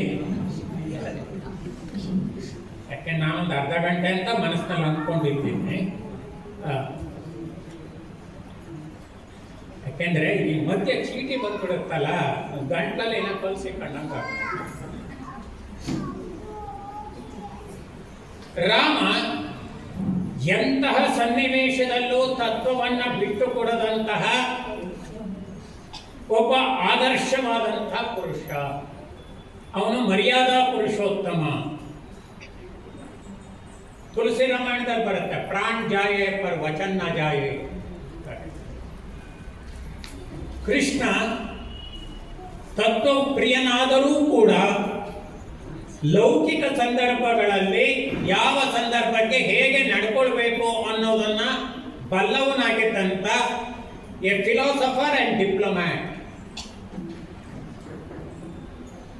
ಇವೆರಡೂ ಪಾತ್ರಗಳು ಭಾರತೀಯ ಸಂಸ್ಕೃತಿಯ ನಿಲುವು ಏನು, ನೆಲೆ ಯಾವುದು ಅನ್ನುವುದನ್ನ ನಮಗೆ ತೋರಿಸಿಕೊಡುತ್ತೆ. ನಾವು ಎತ್ತಿ ಹೇಳಬೇಕಾದ್ದು ಆ ವಿಷಯವನ್ನು. ವಾಲ್ಮೀಕಿಯ ರಾಮಕಾವ್ಯ ರಚನೆಯ ಹಿಂದೆ ಇದ್ದಂತ ಆದರ್ಶ, ಉದ್ದೇಶ ರಾಮಚಾರಿತ್ರವನ್ನ ಲೋಕಕ್ಕೆ ಬಿತ್ತರಿಸುವುದು. ಆದ್ರಿಂದ ಅನಂತರ ಅವನು ಎಷ್ಟು ರಾಮಪ್ರಿಯನೋ, ಕುಮಾರವ್ಯಾಸ ವ್ಯಾಸನಿಗಿಂತ ಹೆಚ್ಚಾಗಿ ಕೃಷ್ಣ ಪ್ರಿಯ. ವ್ಯಾಸ ಎಲ್ಲಿಯೂ ಕೂಡ ಕೃಷ್ಣನ ಮಹಿಮೆಯನ್ನ ಹೇಳೋದು ನನ್ನ ಕಾವ್ಯದ ಉದ್ದೇಶ ಅಂತ ಹೇಳೋದಿಲ್ಲ. ವ್ಯಾಸನ ಉದ್ದೇಶ ಈ ಇಡೀ ಬದುಕಿನ ಸಂಕೀರ್ಣತೆಯನ್ನ, ಕಾಂಪ್ಲೆಕ್ಸಿಟಿ ಆಫ್ ದಿ ಲೈಫ್ ಎಳೆ ಎಳೆಯಾಗಿ ಬಿಚ್ಚಿ ತೋರಿಸೋದು. ಆದ್ರಿಂದಲೇ ಮಹಾಭಾರತದಲ್ಲಿ ನಾವು ಕಾಣಲಾರದಂತ ಕ್ಯಾರೆಕ್ಟರ್ ಯಾವುದೂ ಇಲ್ಲ. ಆದ್ರಿಂದಲೇ ವ್ಯಾಸ ಭಾರತದ ಬಗ್ಗೆ ಹೇಳ್ಬೇಕಾದ್ರೆ ಹೇಳ್ತಾರೆ, ಆದಿ ಪರ್ವದಲ್ಲೇ ಬರುತ್ತೆ. ಆ ಭಾರತದ ಆದಿ ಪರ್ವವನ್ನ ವ್ಯಾಸರೇ ಬರೆದ್ರೋ ಆಮೇಲೆ ಯಾರಾದ್ರೂ ಬರೆದು ಅದಕ್ಕೆ ಸೇರಿಸಿದ್ರು ಅನ್ನೋದು ಇಂದು ಕೂಡ ವಿದ್ವಾಂಸರ ಮಧ್ಯದ ಚರ್ಚೆ ಆಗಿದೆ. ಭಾರತದ ಬಗ್ಗೆ ಹೇಳ್ತಾರೆ, ಅಲ್ಲಿ ಇರ್ತಕ್ಕಂಥ ವಸ್ತುವಿನ ಬಗ್ಗೆ. ಯದಸ್ತಿ ತದ್ ಅನ್ಯತ್ರ, ಯದ್ ನೇಹ ಅಸ್ತಿ ತದಂ ನ ಕಿಂಚಿತ್. ಇಲ್ಲಿ ಏನಿದೆಯೋ ಅದು ಬೇರೆ ಕಡೆ ಇದೆ, ಆದ್ರೆ ಇಲ್ಲಿ ಏನಿಲ್ಲ ಅದು ಬೇರೆ ಎಲ್ಲೂ ಇಲ್ಲ. ಎಷ್ಟು ತರದ ವ್ಯಕ್ತಿತ್ವಗಳನ್ನ, ಮನಸ್ಥಿತಿಗಳನ್ನ ನಾವು ನೋಡ್ತೇವೆ. ದುಷ್ಟದ್ಯುಮ್ನಂತವರಿದ್ದಾರೆ, ಅಶ್ವತ್ಥಾಮನಂತವರಿದ್ದಾರೆ. ಮಹಾಜ್ಞಾನಿಯಾಗಿಯೂ ಕೂಡ ಒಂದು ಸಂದರ್ಭದಲ್ಲಿ ಅವನು ತನ್ನ ಜ್ಞಾನವನ್ನು ಕಳ್ಕೊಂಡ್ಬಿಡ್ತಾನೆ. ಆಮೇಲೆ ಅರ್ಜುನನಂತ ಮಹಾಬಲಶಾಲಿಯಾಗಿದ್ರು ಕೂಡ ಲೌಕಿಕ ರಸಿಕತೆಯನ್ನ ಹೊಂದಿದ್ದು ಕೂಡ ಕೃಷ್ಣನ ಬಗ್ಗೆ ಅವನದು ನಿಷ್ಕಳಂಕವಾದಂಥ ಭಕ್ತಿ. ಎಂಥ ಸಂದರ್ಭದಲ್ಲೂ ತತ್ವವನ್ನು ಬಿಟ್ಟು ಹೋಗಲಾರದಂಥ ಧರ್ಮರಾಯ. ಹೀಗೆ ಅನ್ಯಾಯವಾಗಿ ಹತವಾಗ್ತಕ್ಕಂಥ ಉಪಪಾಂಡವರು. ಎಷ್ಟು ಥರದ ಕ್ಯಾರೆಕ್ಟರ್ಸ್ ನಮಗೆ ಭಾರತದಲ್ಲಿ ಕಾಣುತ್ತೆ, ಎಷ್ಟು ಥರದ ಸನ್ನಿವೇಶಗಳು ನಮಗೆ ಭಾರತದಲ್ಲಿ ಬರುತ್ತೆ. ಅದರಲ್ಲಿ ವಾಲ್ಮೀಕಿಯ ರಾಮಭಕ್ತಿ ಎಷ್ಟು ದೊಡ್ಡದೋ ಕುಮಾರವ್ಯಾಸನ ಕೃಷ್ಣ ಭಕ್ತಿ ಅಷ್ಟು ದೊಡ್ಡದು. ಆದ್ರಿಂದಲೇ ವಾಲ್ಮೀಕಿ ಬಗ್ಗೆ ಹೇಳ್ತಾರೆ, ಪೂಜಂತಂ ರಾಮ ರಾಮೇತಿ ಮಧುರಂ ಮಧುರಾಕ್ಷರಂ ಆರೋಹ್ಯ ಕವಿತಾ ಶಾಖಂ ಒಂದೇ ವಾಲ್ಮೀಕಿ ಕೋಕಿಲಂ. ವಾಲ್ಮೀಕಿ ಅನ್ನುವ ಕೋಗಿಲೆಗೆ ನಾನು ನಮಸ್ಕಾರ ಮಾಡ್ತೇನೆ. ಯಾಕೆಂದ್ರೆ ಅವನಿಂದಾಗಿ ನಾವು ರಾಮ ಏನು ಅನ್ನೋದನ್ನ ತಿಳ್ಕೊಳ್ಳೋದಕ್ಕೆ ಸಾಧ್ಯ ಆಯಿತು. ಕುಮಾರವ್ಯಾಸ ಭಾರತ 10 ಪರ್ವಗಳ ಭಾರತ ಕಥೆ. ಅವನಿಗೆ ಪ್ರಾರಂಭದಿಂದ ಹಿಡಿದು ಧರ್ಮರಾಯನಿಗೆ ಪಟ್ಟಾಭಿಷೇಕ ಆಗುವವರೆಗೂ ಕಥೆ ಹೇಳೋದು ಸಾಕಾಯಿತು. ಅಲ್ಲಿಂದ ಮುಂದೆ ಅವನಿಗೆ ಕಥೆ ಅಗತ್ಯ ಆಗಲಿಲ್ಲ. ಯಾಕೆ ಅಂದರೆ ಕೃಷ್ಣ ಯಾವ ಕಾರ್ಯವನ್ನ ಕೈಗೊಂಡಿದ್ದನೋ, ಯಾವ ಪ್ರತಿಜ್ಞೆಯನ್ನ ಮಾಡಿಕೊಂಡಿದ್ನೋ, ಸತ್ಯವನ್ನ ಗೆಲ್ಲಿಸ್ತಕ್ಕಂಥ, ಸತ್ಯವನ್ನ ಸ್ಥಾಪಿಸ್ತಕ್ಕಂಥ, ಅಧರ್ಮವನ್ನು ಸೋಲಿಸ್ತಕ್ಕಂಥ ಯಾವ ಪ್ರತಿಜ್ಞೆಯನ್ನ ಕೃಷ್ಣ ಕೈಗೊಂಡಿದ್ನೋ, ಯಾವ ಇಚ್ಛೆಯನ್ನ ಹೊಂದಿದ್ನೋ ಅದು ಪೂರ್ಣ ಆದಲ್ಲಿಗೆ ಸಾಕು. ನಮ್ಮಲ್ಲಿ ನಮ್ಮ ಸಮಕಾಲೀನ ಕವಿಗಳು ಕೂಡ ಹೀಗೆ ಮಾಡಿರೋದನ್ನ ನಾವು ನೋಡ್ತೇವೆ. ಪೂತಿನ ಅವರ ಹರಿಚರಿತೆ ಎಲ್ಲಿಗೆ ನಿಲ್ಲುತ್ತೆ? ಏನನ್ನ ಕೃಷ್ಣನ ಬಾಲ್ಯದ ಭಾಗವನ್ನ ಮಾತ್ರ ಅದು ಹೇಳುತ್ತೆ. ಬಾಲಲೀಲೆಗಳನ್ನ, ಅವಾಗ ಮಾಡಿದಂಥ ಸಾಹಸಗಳನ್ನ, ಆ ವಿನೋದಗಳನ್ನ ಮಾತ್ರ ಹರಿಚರಿತೆ ಹೇಳುತ್ತೆ. ನನ್ನ ಸ್ನೇಹಿತರೊಬ್ಬರು ಪ್ರೊಫೆಸರ್ ಪೂತಿನ ಅವರನ್ನು ಒಂದ್ಸಲ ಕೇಳಿದ್ರು, ಸರ್ ನೀವು ಅಲ್ಲಿಗೆ ಯಾಕೆ ನಿಲ್ಲಿಸಿದ್ರಿ, ಅಲ್ಲಿಂದ ಮುಂದಕ್ಕೆ ಯಾಕೆ ಹೋಗ್ಲಿಲ್ಲ? ಅದಕ್ಕೆ ಪೂತಿನ ಅವ್ರು ಹೇಳಿದ್ರಂತೆ, ನನಗೆ ಬಾಲಕೃಷ್ಣನೇ ಸಾಕು, ಈ ದೊಡ್ಡವನಾಗಿ ರಾಜಕೀಯ ಮಾಡ್ತಕ್ಕಂಥ ಕೃಷ್ಣ ನನಗೆ ಬೇಡವೇ ಬೇಡ. ಸೂರದಾಸರ ಗೀತೆಗಳಲ್ಲಿ, ಕವಿತೆಗಳಲ್ಲಿ ನಮಗೆ ಕಾಣೋದೆಲ್ಲ ಬಾಲಕೃಷ್ಣನೇ. ಪ್ರೌಢಕೃಷ್ಣನ ಬಗ್ಗೆ ಅಲ್ಲಿ ಬರೋದೇ ಬಹಳ ಕಡಿಮೆ, ಅಥವಾ ಇಲ್ಲವೇ ಇಲ್ಲ ಅನ್ನುವಷ್ಟು. ಈ 10 ಪರ್ವಗಳ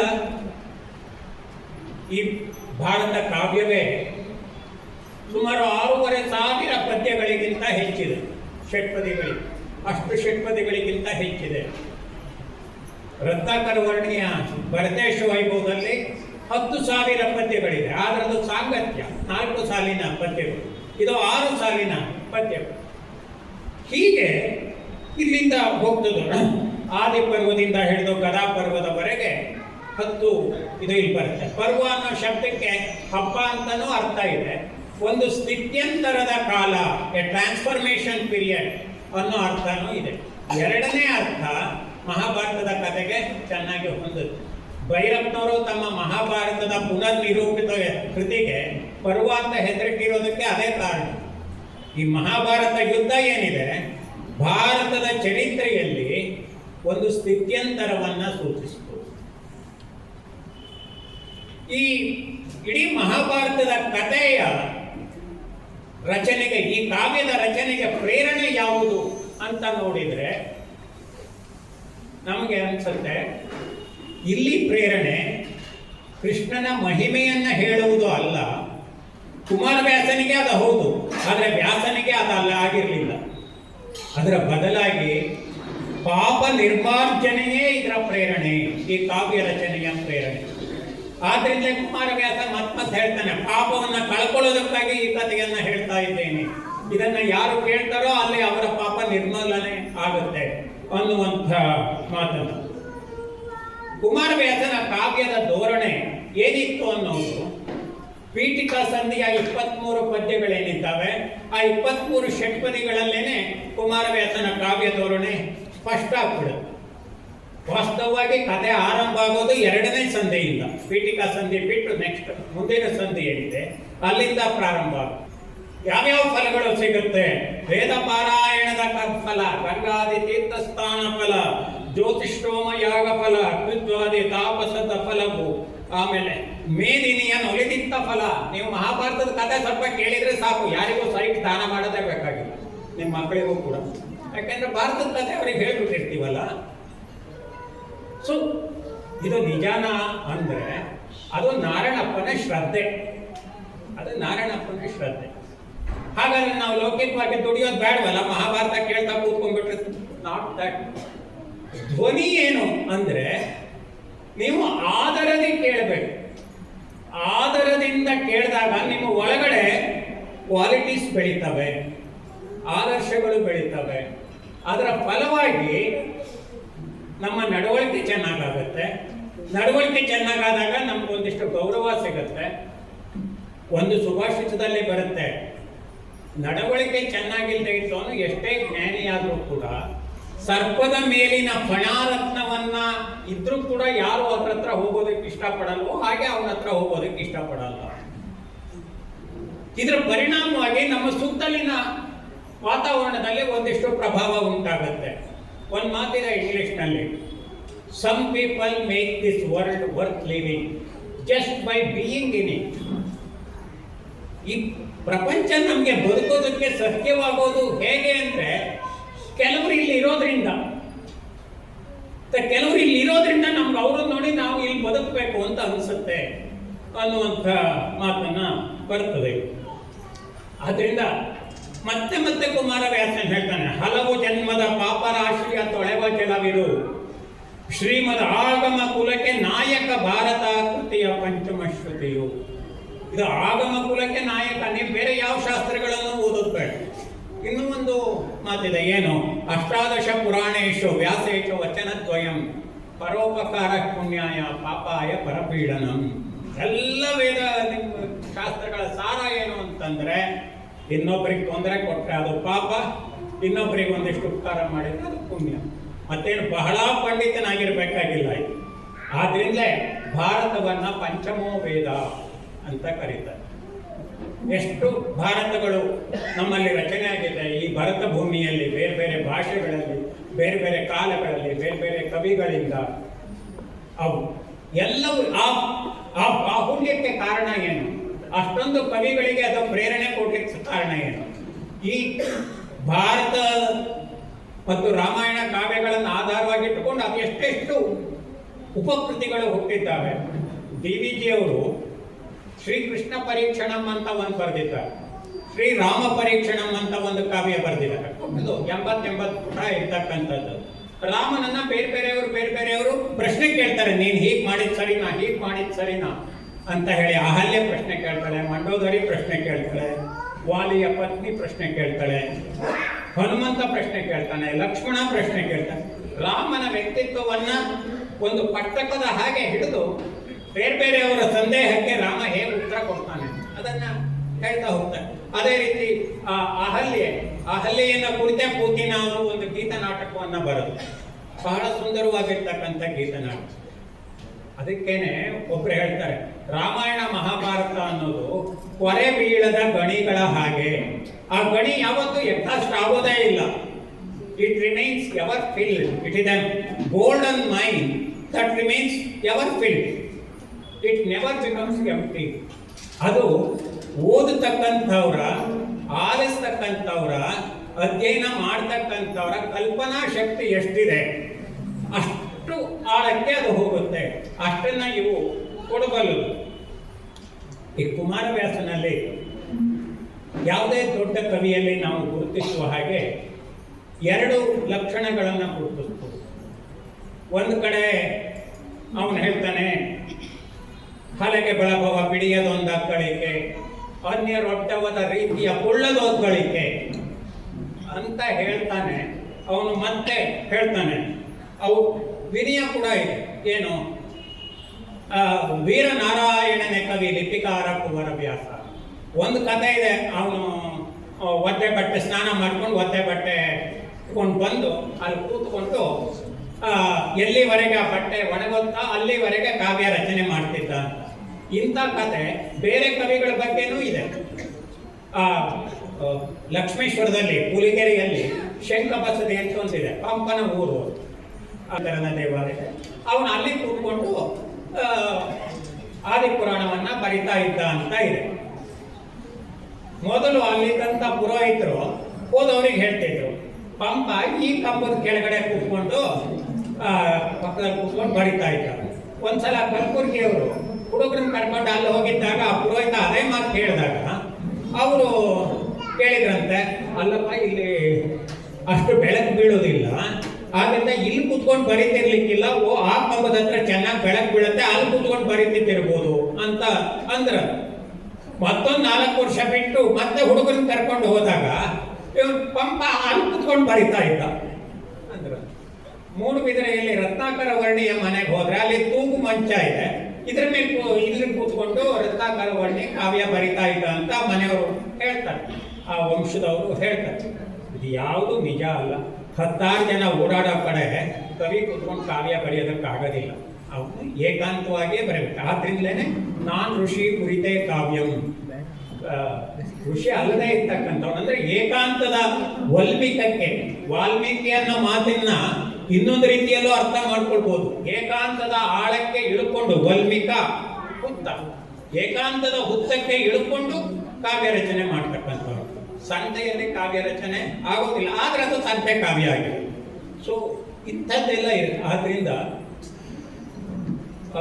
ಹೇಗೆ ಪಂಪ, ರನ್ನ ಇವರೆಲ್ಲ ಆತ್ಮವಿಶ್ವಾಸವನ್ನ ಇಟ್ಟುಕೊಂಡು ಹೇಳ್ತಾನೆ, ತಮ್ಮ ಆತ್ಮವಿಶ್ವಾಸವನ್ನ, ಶಕ್ತಿಯನ್ನ ಬಣ್ಣಿಸ್ಕೊಳ್ತಾನೆ, ವಿನಯವನ್ನು ಮೆರೆದು ಅದೇ ರೀತಿಯಲ್ಲಿಯೇ ಅದೇ ಸಂದರ್ಭದಲ್ಲೇ ತಮ್ಮ ವಿನಯವನ್ನು ಕೂಡ ಹಿಡ್ಕೊಂಡು, ನಮ್ಮ ಎಲ್ಲ ಪ್ರಾಚೀನ ಕವಿಗಳು ಕೂಡ ತಮ್ಮ ಹಿಂದಿನ ಕವಿಗಳನ್ನ ಜ್ಞಾಪಿಸ್ಕೊಂಡಿರೋದನ್ನ ನಾವು ಹೇಳ್ತೀವಿ. ಹೀಗೆ ಮಾಡ್ತಾನೆ ಅವನು. ನಾರಾಯಣಪ್ಪ ಮತ್ತೆ ಹೇಳ್ತಾನೆ, ವಿಮರ್ಶಕರಿಗೆ ಒಂದು ಎಚ್ಚರಿಕೆಯ ಮಾತನ್ನ ಅವನು ಹೇಳ್ತಾನೆ. ಪದದ ಪ್ರೌಢಿಯ ನವರಸಗಳ ಉದಿತ ಅನುಭವ ಭಾವವ ಬೆದಕಲಾಗದು ಬಲ್ಲ ಪ್ರೌಢರು ಈ ಕಥಾಂತರದೊಳ್. ಕಥಾಂತರ ಅಂತ ಹೇಳ್ತಾನೆ. ಕುಮಾರವ್ಯಾಸ ಉದ್ದಕ್ಕೂ ಕೂಡ ಇದನ್ನ ಹಿಡ್ಕೊಂಡು ಹೋಗಿದ್ರು ಕೂಡ, ವ್ಯಾಸನನ್ನ ಹಿಡ್ಕೊಂಡು ಹೋಗಿದ್ರು ಕೂಡ ಅನೇಕ ಕಡೆಗಳಲ್ಲಿ ತನ್ನ ದಾರಿಯನ್ನ ಹಿಡ್ಕೊಂಡಿದ್ದ. ಅದನ್ನ ಲೋಕಲೈಸ್ ಮಾಡಿರೋದು ಉಂಟು. ದಿ ಫರ್ಗಾಟನ್ ಎಂಪೈರ್ ಅನ್ನೋದು ರಾಬರ್ಟ್ ನೋವೆಲ್ ಅನ್ನೋಂಥವ್ರು ವಿಜಯನಗರ ಸಾಮ್ರಾಜ್ಯದ ಬಗ್ಗೆ ಬರೆದಿರ್ತಕ್ಕಂಥ ಒಂದು ತುಂಬಾ ಪ್ರಸಿದ್ಧವಾದಂಥ ಪುಸ್ತಕ. ಆ ರಾಬರ್ಟ್ ನೋವೆಲ್ 18ನೇ ಶತಮಾನದಲ್ಲಿ ಬಳ್ಳಾರಿ ಡೆಪ್ಟಿ ಕಮಿಷನರ್ ಆಗಿದ್ದಂಥವ್ರು. ತುಂಬಾ ಅಧ್ಯಯನಗಳನ್ನ ಮಾಡಿ ಅವನು ಅದನ್ನು ಬರ್ತಾನೆ. ಅಲ್ಲಿ ಬರ್ತಕ್ಕಂಥ ವಿಜಯನಗರದ ವರ್ಣನೆಗಳು, ಅಂದ್ರೆ ಪ್ರವಾಸಿಗರು ಏನ್ ಬರೆದ್ರು ಆ ಸೋರ್ಸಸ್ ಅನ್ನು ಇಟ್ಕೊಂಡು ಅವನು ವಿಜಯನಗರ ಹೇಗಿತ್ತು ಅನ್ನೋದನ್ನು ವರ್ಣನೆ ಮಾಡಿ. ಆ ವರ್ಣನೆಗೂ ಕುಮಾರವ್ಯಾಸ ಭಾರತದಲ್ಲಿ ಬರ್ತಕ್ಕಂಥ ಇಂದ್ರಪ್ರಸ್ಥದ ವರ್ಣನೆಗೂ ರತ್ನಾಕರ ವರ್ಣಿಯಲ್ಲಿ ಬರ್ತಕ್ಕಂಥ ಭರತನ ರಾಜಧಾನಿಯಾಗಿದ್ದಂಥ ಅಯೋಧ್ಯನ ವರ್ಣನೆಗೂ ಎಷ್ಟು ಸಿಮಿಲಾರಿಟಿ ಇದೆ ಅನ್ನೋದನ್ನ ನಾವು ಅದನ್ನ ತೌಲನಿಕವಾಗಿ ಓದಿ ನೋಡಿದ್ರೆ ಗೊತ್ತಾಗುತ್ತೆ. ಕಲೆ ಅಂದ್ರೆ ಒಂದು ಗಮಕ ಮತ್ತು ಇನ್ನೊಂದು ಹರಿಕಥೆ, ಇವೆರಡು ನನ್ನನ್ನು ತುಂಬಾ ಆಕರ್ಷಿಸುತ್ತೆ. ನಾನು ಬಾಲ್ಯದಲ್ಲಿ ಕಾವ್ಯ ಮತ್ತು ಕಥನ ಇದರ ಬಗ್ಗೆ ಆಸಕ್ತಿ ಬೆಳೆಸ್ಕೊಳ್ಳೋದಕ್ಕೆ ಕಾರಣ ಆಗಿತ್ತು ಅಂದ್ರೆ ನಮ್ಮ ಊರಿನ ಗಣಪತಿ ದೇವಸ್ಥಾನದಲ್ಲಿ ನಡೀತಾ ಇದ್ದಂತ ಹರಿಕಥೆ. ಶಿವಮೊಗ್ಗದಲ್ಲೊಬ್ರು ಶಂಕರದಾಸರು ಅಂತಿದ್ರು, ಅವರನ್ನ ಕರೆಸ್ಬಿಟ್ಟು ಹರಿಕಥೆಯನ್ನ ಮಾಡಿಸ್ತಾ ಇದ್ರು ಕಾರ್ತಿಕ ಮಾಸದಲ್ಲಿ ಒಂದು 9-10 ದಿನ. ಅದ್ರ ಕೊನೆಗೆ ಕಡಲೆಕಾಳು ಉಸಿಲಿ ಕೊಡ್ತಾ ಇದ್ರು. ಅದು ನಮ್ಮ ಹುಡುಗರಿಗೆ ಬಹಳ ಚೆನ್ನಾಗಿತ್ತು. ಈ ಹರಿಕಥೆಯಲ್ಲಿ ನವರಸಗಳು ಇರ್ತವೆ, ಅಲ್ಲಿ ಅಭಿನಯ ಇದೆ, ಸಂಗೀತ ಇದೆ, ಮತ್ತೊಂದಿದೆ ಹಾಸ್ಯ ಇದೆ, ಕಥೋಪಕಥೆಗಳಿದ್ದಾವೆ. ಗಮಕದಲ್ಲಿ ಶಾಸ್ತ್ರೀಯ ಸಂಗೀತದ ಕವಾಯತಿಗೆ ಒಳಪಡದೇನೆ ಒಂದು ಹಂತದವರೆಗೆ ಮಾತ್ರ ಅದನ್ನ ಇಟ್ಟುಕೊಂಡು ಎಲ್ಲಿ ಬೇಕೋ ಅಲ್ಲಿ ನಿಲ್ಲಿಸುವ, ಎಳೆಯುವ ಸ್ವಾತಂತ್ರ್ಯವನ್ನ ಗಮಕಿ ತಾನಿಟ್ಕೊಂಡು ಆ ಪ್ರತಿ ಶಬ್ದವನ್ನ ಅದರ ಉಳುಹುಗೆಡದ ಹಾಗೆ ಓದುಗನಿಗೆ ಕೇಳುಗನಿಗೆ ದಾಟಿಸುವ ಒಂದು ಚಮತ್ಕಾರ ಗಮಕ ಕಲೆಯಲ್ಲಿದೆ. ನಮ್ಮ ಜ್ಞಾನವೃತ್ತಿಯಲ್ಲಿ 4-5 ಗಮಕ ಕಾರ್ಯಕ್ರಮಗಳು ನಡೆದು ನನಗೆ ಈಗಲೂ ನೆನಪಿದೆ. ನಮ್ಮ ಮಿಸಸ್ ಶರ್ಮಾ ಅವರು ಮತ್ತು ಸಿದ್ದರಾಮಯ್ಯನವರು ಓದುವ ಮತ್ತು ವ್ಯಾಖ್ಯಾನಿಸುವ ಸೀತಾ ಪರಿತ್ಯಾಗ ಜೈಮಿನಿ ಭಾರತದಲ್ಲಿ ತುಂಬಾ ಚೆನ್ನಾಗಿ ಮಾಡಿಕೊಟ್ರು. ಮೊನ್ನೆ ಸಂಧ್ಯಾ ಅವರದ್ದು ಗಮಕ ವಚನ, ಅದಕ್ಕೂ ಇವರು ಸಿದ್ದರಾಮಯ್ಯನವರ ವ್ಯಾಖ್ಯಾನ. ಆ ಸೀತಾ ಪರಿತ್ಯಾಗ ನಾನು ಜೈಮಿನಿ ಭಾರತ ಎಷ್ಟೋ ಸಲ ಓದಿದ್ದೇನೆ, ಅದ್ರ ಬಗ್ಗೆ ವಿಮರ್ಶೆಗಳನ್ನು ಓದಿದ್ದೇನೆ, ಬರೆದಿದ್ದೇನೆ. ಅದನ್ನು ಕೇಳ್ತಾ ಇದ್ದಾಗ ನನಗೆ ಅನ್ನಿಸ್ತು, ಪರಿತ್ಯಾಗ ಅಂತಲೇ ಒಂದು ನಾಟಕವನ್ನು ಪ್ರತ್ಯೇಕವಾಗಿ ಬರೀಬಹುದು. ಅದರಲ್ಲಿ ಸೀತೆ ಬರೋದೇ ಇಲ್ಲ ರಂಗದ ಮೇಲೆ. ಆ ರೀತಿಯಲ್ಲಿ, ಯಾಕೆಂದ್ರೆ ಪಂಜಾಬಿ ಭಾಷೆಯಲ್ಲಿ ಆ ರೀತಿಯ ಪ್ರಯೋಗ ಇದೆ. ನಾಯಕ ರಂಗದ ಮೇಲೇನೆ ಬರದೆ ನಾಟಕ ನಡೆಯುತ್ತೆ, ಅವನ ಬಗ್ಗೆನೇ ನಾಟಕ ನಡೆಯುತ್ತೆ. ರಾಮನನ್ನ ಅನೇಕರು ಪ್ರಶ್ನೆ ಮಾಡ್ತಾರೆ. ಲಕ್ಷ್ಮಣ ಪ್ರಶ್ನೆ ಮಾಡ್ತಾನೆ, ಸತ್ತೋದಂತ ರಾವಣ ಪ್ರಶ್ನೆ ಮಾಡ್ತಾನೆ. ಬೇರೆ ಬೇರೆಯವರು ಪ್ರಶ್ನೆ ಮಾಡೋದ್ರ ಮೂಲಕ ಸೀತೆಯ ಪರಿತ್ಯಾಗದ ಸಂದರ್ಭದಲ್ಲಿ ರಾಮ ಅನುಭವಿಸಿದಂತ ಸಂಕಟ ಏನು. 1.5 ವರ್ಷ ಆಯ್ತು ಯೋಚನೆ ಮಾಡ್ತಾನೆ ಇದ್ದೀನಿ, ಇನ್ನೂ ಬರ್ತೀನಿ. ಅಂದ್ರೆ ಒಂದು ಕಲೆ ಇನ್ನೊಂದು ಕಲೆಯನ್ನ ಹೇಗೆ ಪ್ರೇರೇಪಿಸುತ್ತೆ ಅನ್ನೋದು. ಇಂಥ ಒಂದು ಗಮಕ ಕಲೆಯನ್ನ ಪ್ರಚುರಪಡಿಸುವಂತ ಒಂದು ಪ್ರಯತ್ನ ಗಮಕ ಕಲಾ ಪರಿಷತ್ತಿನಿಂದ, ಅದರ ಜಿಲ್ಲಾ ಶಾಖೆಗಳಿಂದ ಆಗ್ತಾ ಇದೆ. ಕೆಲವರ ನಿಷ್ಠೆ ಇಲ್ಲದೆ, ಕೆಲವರ ಡೆಡಿಕೇಶನ್ ಇಲ್ಲದೇನೆ ಇಂಥ ಕೆಲಸಗಳು ನಡೆಯಲ್ಲ. ಇಂಥ ಪ್ರೋಗ್ರಾಮ್ ಮಾಡೋದಕ್ಕೂ ಲಕ್ಷಾಂತರ ರೂಪಾಯಿ ಖರ್ಚಾಗತ್ತೆ. 7-8 ದಿನ ಮಾಡಬೇಕು ಅಂದರೆ ವಿದ್ವಾಂಸರನ್ನು ಬೇರೆ ಕಡೆಯಿಂದ ಕಲಿಸೋದು ಮಾಡೋದು ಎಲ್ಲ ಈಗ ಒಂದು ಸೈಟನ್ನು ತಗೊಂಡು ಇದು ಮಾಡಿ ಹೋಮವನ್ನು ಕಟ್ಟಬೇಕು ಅಂತ ಹೊರಟಿದ್ದೀರಿ. ಇವೆಲ್ಲ ಯಶಸ್ವಿ ಆಗಲಿ. ನಿಮ್ಮ ಈ ಸಂಸ್ಥೆಗೆ ATCC ಎಕ್ಸೆಂಪ್ಷನನ್ನು ತಗೊಂಡ್ರೆ ದಾನಿಗಳಿಗೆ ದಾನ ಕೊಡೋದಕ್ಕೆ ಸುಲಭ ಆಗುತ್ತೆ. ಆಮೇಲೆ ಒಂದು ನಿರ್ದಿಷ್ಟವಾದ ರೀತಿಯಲ್ಲಿ ಮನೆಯಲ್ಲಿ ಈಗ ನೀವು ಶಿಷ್ಯರನ್ನು ತಯಾರು ಮಾಡಿಕೊಡ್ತಾ ಇರ್ತೀರಿ, ಹೇಳ್ತಾ ಇರ್ತೀರಿ. ಬಟ್ ಒಂದು ಶಾಲೆಯ ರೀತಿಯಲ್ಲಿ ಹಾಲಿಡೇ ಸ್ಕೂಲ್ ವೀಕೆಂಡ್ಸ್ನಲ್ಲಿ 2 ದಿನ ಒಂದು ಕಡೆಯಲ್ಲಿ ನಡೆಯುವಂಥದ್ದು, ಆ ರೀತಿ ಒಂದು ಇದಾದಂಥ ರೀತಿಯಲ್ಲಿ ನಡೆದರೆ, ಒಂದು ಏಕತ್ರಿತಗೊಂಡಂಥ ಪ್ರಯತ್ನ ನಡೆದರೆ ಯಂಗರ್ ಜನರೇಷನ್ ಆ ಕಡೆ ಅಟ್ರಾಕ್ಟ್ ಆಗ್ತಾರೆ ಹೆಚ್ಚು. ಎಲ್ಲ ಈ TV ಮೊಬೈಲು ಇವೆಲ್ಲ ಬರೋಕ್ಕಿಂತ ಮೊದಲು ನಾವು ಭಾಳ ಸುಖವಾಗಿದ್ವಿ. ಅಜ್ಜ ಕತೆ ಹೇಳ್ತಿದ್ದ, ಮೊಮ್ಮಕ್ಕಳು ಅದನ್ನು ಕೇಳ್ತಾ ಇದ್ರು. ಆಮೇಲೆ ಪಕ್ಕದಲ್ಲಿ ಮಲಿಕೊಂಡಂತ ಅಮ್ಮನ ಅಪ್ಪನ ಮಕ್ಕಳು ಕತೆ ಹೇಳಿ ಅಂತ ಕೇಳಿ, ನನ್ನ ಮಗನಿಗೆ ನಾನು 13 ವರ್ಷ ಆಗೋವರೆಗೂ ಕತೆ ಹೇಳ್ತಾ ಇದ್ದೆ. ಆಯ್ತು, ಹೀಗೆ ಶಿವರಾಮ್ ಕಾರಂತರು ಹೇಗೆ ಕತೆ ಹೇಳಿ ನಮ್ಮನ್ನ ಬೆಳೆಸಿದ್ರು ಅನ್ನೋದನ್ನ ಅವ್ರ ಮಗಳು ಬರೆದಿದ್ದಾಳೆ, ಮಾಲವಿಕಾ ಬರೆದಿದ್ದಾಳೆ. ಹೀಗೆ ಇವು ಒಂದು ಟೆಕ್ನಾಲಜಿ ಬೆಳೆದಷ್ಟು ಕೂಡ ಮಾನವ ಸಂಬಂಧಗಳು, ಆತ್ಮೀಯತೆಗಳು ಒಣಗ್ತಾ ಹೋಗ್ತಾ ಇರ್ತವೆ. ಹಾಗಾಗದೇ ಇರಲಿ ಅಂತ ಹಾರೈಸಿ, ನೀವೇನಾದ್ರು ಬಿಲ್ಡಿಂಗ್ ಕಟ್ಟೋ ಟೈಮಿಗೆ ಬನ್ನಿ, ನಾನು ಒಂದು 10 ಮೂಟೆ ಸಿಮೆಂಟಿಗೆ ಆಗೋಷ್ಟು ಕೊಡ್ಬೋದು, ನಾನು ಕೊಡೋದು ಸಾಧ್ಯ. ರಾಮ ಸೇತುವೆ ಹಾಗೆ ಎಲ್ರಿಗೂ ವಂದಿಸಿ ನನ್ನ ಮಾತನ್ನು ಮುಗಿಸ್ತೇನೆ.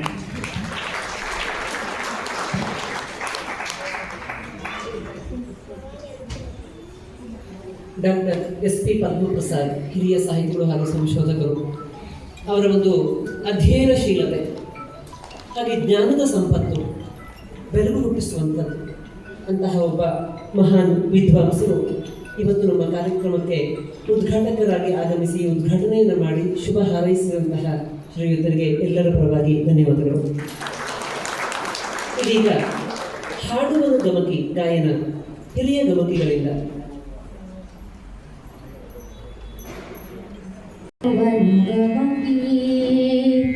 ಕವಿತೆಗಳ ಹಾಡುವನು ಗಮಕಿ, ಹಾಡುವನು ಗಮಕಿ, ಕವಿತೆಗಳ ಹಾಡುವನು ಗಮಕಿ.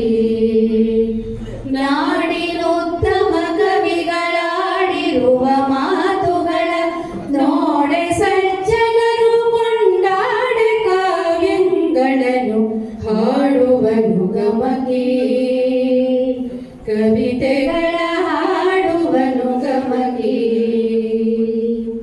ಶೃಂಗಾರ ಮೊದಲ ಹರ ಸಂಗಣ ಸುಸಮಯಗಳ ಸಂಗೀತ ಸಾಹಿತ್ಯ ಮಾರ್ಗ ತಿಳಿದು, ಶೃಂಗಾರ ಮೊದಲ ಹರ ಸಂಗಣ ಸುಸಮಯಗಳ ಸಂಗೀತ ಸಾಹಿತ್ಯ ಮಾರ್ಗ ತಿಳಿದು, ಭಂಗಗೊಳಿಸದೆ ಪದ ತರಂಗಗಳ ಭಾವವನ್ನು ಸಂಗೀತ ಮಾರ್ಗದಲ್ಲಿ ಸಾಹಿತ್ಯವನ್ನು ಸರಿಸಿ ಹಾಡುವನು ಗಮಕಿ, ಕವಿತೆಗಳ ಹಾಡುವನು ಗಮಕಿ. ಅರ್ಥವಾಗುವ ತೆರದಿ ಪದಗಳನ್ನು ನಿಲ್ಲಿಸುತ್ತ ವ್ಯರ್ಥವಾಲಾಪಿಸದೆ ಸ್ಪಷ್ಟತೆ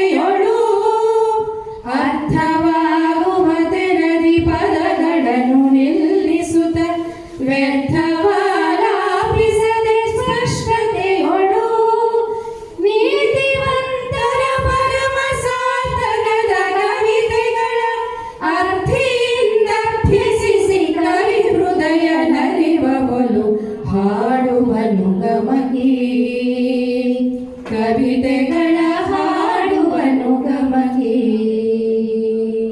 ಹಾಡುವನು ಗಮಕಿ ಕವಿತೆಗಳ ಹಾಡುವನು ಗಮಕಿ ಮಾನವನ ಬಾಳ್ಗುರಿಯ ಕಾಣಿಸುವ ಪರಮ ಸುಜ್ಞಾನ ಬೋಧನೆಯ ಸಾಹಿತ್ಯ ಬರಿದು ಮಾನವನ ಬಾಳ್ಗುರಿಯ ಕಾಣಿಸುವ ಪರಮ ಸುಜ್ಞಾನ ಬೋಧಿಸುವ ಸಾಹಿತ್ಯ ಬರಿದು ಹೀನ ಸಾಹಿತ್ಯವನ್ನು ತೊರೆದು ನಿರ್ಮಲ ಮನದಿ ಮಾನನಿಧಿ ರಘುವರನ ನಂಬಿ ಸತ್ಕೃತಿಗಳನ್ನು ಹಾಡುವನು ಗಮಕಿ ಕವಿತೆಗಳ ಹಾಡುವನು ಗಮಕಿ ಹಾಡುವನು ಗಮಕಿ ಕವಿತೆಗಳ ಹಾಡುವನು ಗಮಕಿ ನಾಡಿನೋತ್ತಮ ಕವಿಗಳಾಡಿರುವ ಮಾತುಗಳ ನೋಡೆ ಸಜ್ಜನರು ಕೊಂಡಾಡೆ ಕಾವ್ಯಗಳನ್ನು ಹಾಡುವನು ಗಮಕಿ ಕವಿತೆಗಳ ಹಾಡುವನು ಗಮಕಿ ಕವಿತೆಗಳ ಹಾಡುವನು ಗಮಕಿ ಕವಿತೆಗಳ ಹಾಡುವನು ಗಮಕಿ. ಶ್ರೀಮತಿ ಕುಸುಮ ಅನಂತರಾಮಯ್ಯ ಅವರು ಗಮಕ ಕಲಾ ಪರಿಷತ್ನ ಸದಸ್ಯೆ. ಇವರು ಶ್ರೀ GS ಅನಂತರಾಮು ಇವರ ಪರಿಚಯವನ್ನು ಮಾಡಿಕೊಡ್ತಾ ಇದ್ದಾರೆ. ಎಲ್ಲರಿಗೂ ನಮಸ್ಕಾರ. ಇಂದು Gamaka Bharati charitable trust registered Tumakuru ಇವರಿಂದ ಗಮಕ ಕಲಾಶ್ರೀ ಪ್ರಶಸ್ತಿಗೆ ಭಾಜನರಾಗಲಿರುವ ಗಮಕಿ ಶ್ರೀಯುತ ಸಿ ಅನಂತರಾಮು ಅವರನ್ನು ಪರಿಚಯಿಸುವಂಥ ಸೌಭಾಗ್ಯ ನನ್ನದಾಗಿದೆ. ಶ್ರೀಯುತ ಸಿ ಅನಂತರಾಮು ಅವರು ತುಮಕೂರು ತಾಲೂಕು ಹೆಬ್ಬೂರು ಹೋಬಳಿ ಗಳಿಗೇನಹಳ್ಳಿಯಲ್ಲಿ 1/1/1966ರಂದು ಕೀರ್ತಿಶೇಷ GD ಸೀತಾರಾಮಶಾಸ್ತ್ರಿ ಮತ್ತು KS ಪಾರ್ವತಮ್ಮ ದಂಪತಿಗಳ ಎರಡನೇ ಮಗನಾಗಿ ಜನಿಸಿದರು. 1986ರಲ್ಲಿ ಕಂದಾಯ ಇಲಾಖೆಯಲ್ಲಿ ಪ್ರಥಮ ದರ್ಜೆ ಸಹಾಯಕರಾಗಿ ಸರ್ಕಾರಿ ಸೇವೆಗೆ ಪದಾರ್ಪಣ ಮಾಡಿದರು. ನಾಡಿನ ವಿವಿಧ ಸ್ಥಳಗಳಲ್ಲಿ ವಿವಿಧ ಹುದ್ದೆಗಳಲ್ಲಿ ದಕ್ಷತೆಯಿಂದ ಕಾರ್ಯನಿರ್ವಹಿಸಿದರು. ಇಲಾಖೆಯ ಉನ್ನತ ಹುದ್ದೆಗಳಾದ ತಹಸೀಲ್ದಾರ್ ಹಾಗೂ ಉಪವಿಭಾಗಾಧಿಕಾರಿಗಳಿಗಾಗಿ ಸೇವೆ ಸಲ್ಲಿಸಿದರು. 31/5/2024ರಂದು ಸರ್ಕಾರಿ ಸೇವೆಯಿಂದ ನಿವೃತ್ತಿ ಹೊಂದುವ ಸಮಯದಲ್ಲಿ ತುಮಕೂರಿನ ಜಿಲ್ಲಾ ತರಬೇತಿ ಸಂಸ್ಥೆಯ ಪ್ರಾಚಾರ್ಯರ ಹುದ್ದೆಯನ್ನು ನಿರ್ವಹಿಸುತ್ತಿದ್ದರು. ಸರ್ಕಾರದ ಉನ್ನತ ಹುದ್ದೆಯಲ್ಲಿದ್ದರೂ ಎನಗಿಂತ ಹಿರಿಯರಿಲ್ಲ ಎಂಬ ವಿನಮ್ರ ಸ್ವಭಾವ ಇವರದು. ತಮ್ಮ ಸೇವೆಯ ಸಮಯದಲ್ಲಿ ದಕ್ಷತೆಗೆ ಹೆಸರಾದವರು ಇವರು. ವಿಶೇಷವಾಗಿ ಚುನಾವಣಾ ಸಮಯದಲ್ಲಿ ಇವರು ಸಲ್ಲಿಸಿದ ಸೇವೆಗೆ ಎಲ್ಲ ಹಿರಿಯ ಅಧಿಕಾರಿಗಳಿಂದ ಪ್ರಶಂಸೆಗೆ ಒಳಗಾಗಿದ್ದಾರೆ. ಇನ್ನು ಇವರ ಗಮಕ ಪಯಣವನ್ನು ನೋಡೋಣ. 1985-86ರಲ್ಲಿ ಗಮಕಿ ಗುರು ಕೀರ್ತಿಶೇಷ ತುಮಕೂರು ಸುನಂದಾರವರ ಪರಿಚಯವಾಯಿತು. ಅವರಲ್ಲಿ ಗಮಕ ಶಿಷ್ಯರಾಗಿ ಸೇರಿ ಗಮಕದ ವಿವಿಧ ಪರೀಕ್ಷೆಗಳನ್ನು ಉನ್ನತ ಶ್ರೇಣಿಯಲ್ಲಿ ತೇರ್ಗಡೆ ಹೊಂದಿದರು. ನಾಡಿನ ಹಲವೆಡೆ ಹಲವಾರು ಗಮಕ ಕಾರ್ಯಕ್ರಮಗಳನ್ನು ನೀಡುವುದರ ಜೊತೆಗೆ ಶ್ರೀ ಶಂಕರ ಭಗವತ್ಪಾದ ವಿರಚಿತ ಸ್ತೋತ್ರಗಳ ಗಾಯನ ಕಾರ್ಯಕ್ರಮಗಳನ್ನು ಗುರುಗಳ ಜೊತೆ ನೀಡಿದ್ದರು. ಪರಮಪೂಜ್ಯ ಡಾಕ್ಟರ್ ಶ್ರೀ ಶಿವಕುಮಾರ ಮಹಾಸ್ವಾಮಿಗಳ ಸಮ್ಮುಖದಲ್ಲಿ ಉದ್ದಾನೇಶ ಚರಿತೆಯನ್ನು 10 ದಿನಗಳ ಕಾಲ ಗುರು ಸುನಂದಾರವರ ಜೊತೆಯಲ್ಲಿ ಹಾಡಿದ್ದು ಒಂದು ವಿಶೇಷ. ಡಾಕ್ಟರ್ ಶ್ರೀ ಶಿವಕುಮಾರ ಮಹಾಸ್ವಾಮಿಗಳ ಬಗ್ಗೆ ಶ್ರೀ ರಾಜೇಶ್ವರಯ್ಯ ಅವರು ಬರೆದ ಹಾಡುಗಳ ಧ್ವನಿ ಮುದ್ರಣದಲ್ಲಿಯೂ ಸಹ ನಮ್ಮ ಗುರುಗಳೊಂದಿಗೆ ಹಾಡಿದ್ದಾರೆ. ಸುಮಾರು ವರ್ಷಗಳ ಕಾಲ ಶ್ರೀ ಬಸವೇಶ್ವರ ಪ್ರೌಢಶಾಲೆಯಲ್ಲಿ 100 ಹೆಣ್ಣು ಮಕ್ಕಳಿಗೆ ಗಮಕ ತರಗತಿಗಳನ್ನು ನಡೆಸಿರುತ್ತಾರೆ. 35-40 ವರ್ಷಗಳಿಂದ ತುಮಕೂರಿನಲ್ಲಿ ಮನೆ ಮನೆ ಗಮಕ ಕಾರ್ಯಕ್ರಮ ಆಯೋಜನೆ ಮಾಡುವುದಕ್ಕೆ ಸಕ್ರಿಯವಾಗಿ ಕಾರ್ಯನಿರ್ವಹಿಸುತ್ತಿದ್ದಾರೆ. ಹಾಗೆಯೇ ಗಮಕ ಸಪ್ತಾಹದ ಕಾರ್ಯಕ್ರಮಗಳಲ್ಲಿ ಸಹ ಸಕ್ರಿಯವಾಗಿ ತೊಡಗಿಕೊಂಡಿದ್ದಾರೆ. 2016ರಲ್ಲಿ ತುಮಕೂರಿನಲ್ಲಿ ನಡೆದ ಪ್ರಥಮ ಅಖಿಲ ಕರ್ನಾಟಕ ಮಕ್ಕಳ ಗಮಕ ಸಮ್ಮೇಳನದ ಯಶಸ್ಸಿನಲ್ಲಿ ಇವರ ಪಾಲು ಅಧಿಕವಾಗಿದೆ. ಇನ್ನು ಇವರ ವೈಯಕ್ತಿಕ ಜೀವನಕ್ಕೆ ಬಂದರೆ ಇವರ ಪತ್ನಿ ಶ್ರೀಮತಿ ಶ್ರೀದೇವಿ ಅನಂತರಾಮು ಗಮಕ ವಿದುಷಿ, ಗಣಿತದ ಉಪನ್ಯಾಸಕಿ. ಮಗ ಚಿರಂಜೀವಿ ಸುಮುಖ ಶರ್ಮಾ ಸಾಫ್ಟ್ವೇರ್ ಉದ್ಯೋಗಿ, ಅವನು ಸಹ ಗಮಕದ ಅಭ್ಯಾಸವನ್ನ ಮಾಡಿದ್ದಾನೆ. ಇವರ ಸೋದರ ನಾಡಿನ ಪ್ರಖ್ಯಾತ ಗಮಕಿ, ಕರ್ನಾಟಕ ಕಲಾಶ್ರೀ ಶ್ರೀ ಗಸಿ ಶ್ರೀನಿವಾಸಮೂರ್ತಿ. ಒಟ್ಟಿನಲ್ಲಿ ಇವರ ಕುಟುಂಬವೇ ಗಮಕದ ಸೇವೆಯಲ್ಲಿ ತೊಡಗಿಕೊಂಡಿದೆ. ಇವರ ಈ ಗಮಕ ಸೇವೆಯನ್ನು ಗುರುತಿಸಿ ಗಮಕ ಭಾರತಿ ಚಾರಿಟಬಲ್ ಟ್ರಸ್ಟ್ ತುಮಕೂರು ಇಂದು ಅವರನ್ನು ಗಮಕ ಕಲಾಶ್ರೀ ಪ್ರಶಸ್ತಿಯನ್ನು ನೀಡಿ ಗೌರವಿಸುತ್ತಿದೆ. ಅಭಿನಂದನೆಗಳು ಸರ್, ಧನ್ಯವಾದಗಳು.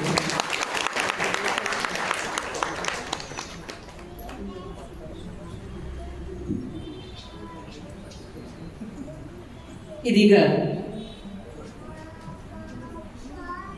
ಪ್ರಶಸ್ತಿ ಘೋಷಣೆ ಇಂದಿನ ಕಾರ್ಯಕ್ರಮದ ಅಧ್ಯಕ್ಷರಿಂದ. ಎಲ್ಲರಿಗೂ ನಮಸ್ಕಾರ. ಗಮಕ ಭಾರತಿ ಚಾರಿಟಬಲ್ ಟ್ರಸ್ಟ್ ರಿಜಿಸ್ಟರ್ ಪ್ರಶಸ್ತಿ ಪತ್ರ ಗಮಕಿ GS ಅನಂತರಾಮು, ವಾಚನ ಹಾಗೂ ವ್ಯಾಖ್ಯಾನಕಾರರು, ಉಪವಿಭಾಗಾಧಿಕಾರಿಗಳು, ನಿವೃತ್ತರು. ತಾವು ಗಮಕ ಕಲಾಕ್ಷೇತ್ರಕ್ಕೆ ಸಲ್ಲಿಸಿರುವ ಸೇವೆಯನ್ನು ಸ್ಮರಿಸುತ್ತಾ ತಮಗೆ ಗಮಕ ಭಾರತಿ ಚಾರಿಟಬಲ್ ಟ್ರಸ್ಟ್ ರಿಜಿಸ್ಟರ್ಡ್ ಗಮಕ ಕಲಾಶ್ರೀ ಪ್ರಶಸ್ತಿಯನ್ನು ನೀಡಿ ಗೌರವಿಸುತ್ತಿದೆ. ಗಮಕ ಕಲಾಶ್ರೀ ಪ್ರಶಸ್ತಿಯನ್ನು ನೀಡಿ ಗೌರವಿಸುತ್ತಿದೆ. ವಿಶ್ವಾವಸುನಾಮ ಸಂವತ್ಸರ ಉತ್ತರಾಯಣ ಆಷಾಢ ಬಹಳ ದ್ವಿತೀಯ ಶನಿವಾರ. ಅಧ್ಯಕ್ಷರು TS Jayaprakash, Gamaka Bharati charitable trust Tumakuru, July 12, 2025. ವೇದಿಕೆಯ ಮೇಲಿನ ಎಲ್ಲ ಗಣ್ಯರು ಗಮಕ ಕಲಾಶ್ರೀ ಪ್ರಶಸ್ತಿ ಪ್ರದಾನವನ್ನು ಮಾಡಬೇಕು ಅಂತ ಹೇಳಿ ವಿನಂತಿಸಿಕೊಳ್ತಾ ಇದ್ದೇನೆ. ಮೊದಲಿಗೆ ಎಲ್ಲರ ಅಪೇಕ್ಷೆಯ ಮೇರೆಗೆ ದಂಪತಿಗಳು ಹಾರವನ್ನು ಬದಲಾಯಿಸಿಕೊಳ್ಳಬೇಕಾಗಿದೆ. ದಂಪತಿಗಳು ಹಾರವನ್ನು ಬದಲಾಯಿಸಿಕೊಳ್ತಾ ಇದ್ದಾರೆ.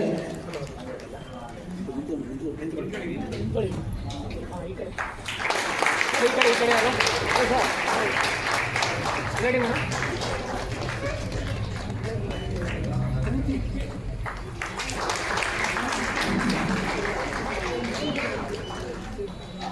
ಕೂತ್ಕೊಳ್ಳಿ, ಹಾಗೆ ಹಾರ ಹಾಕೊಂಡು ಕೂತ್ಕೊಳ್ಳಿ.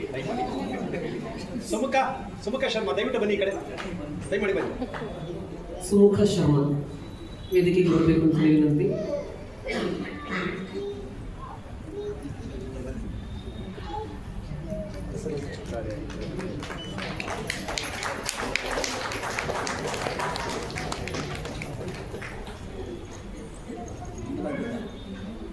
ಈ ಕಡೆ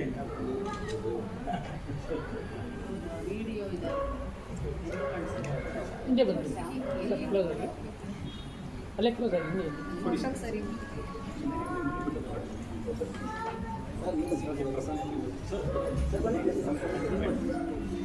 ಸ್ವಲ್ಪ ನೀನು ಮುಂದೆ ಮಾತ್ರ ಬನ್ನಿ, ಪಕ್ಕ ಬನ್ನಿ.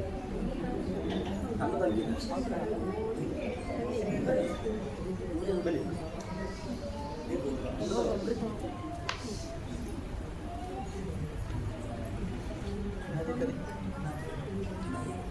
ಮುಂದೆ ನೋಡಿ.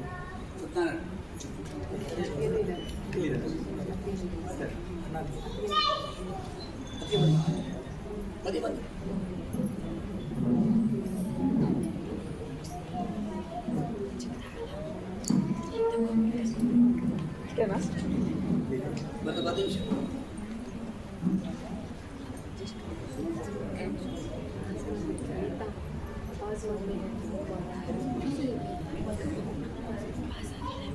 ಅಲ್ಲೇ ಹಿಂದೆ ಬನ್ನಿ.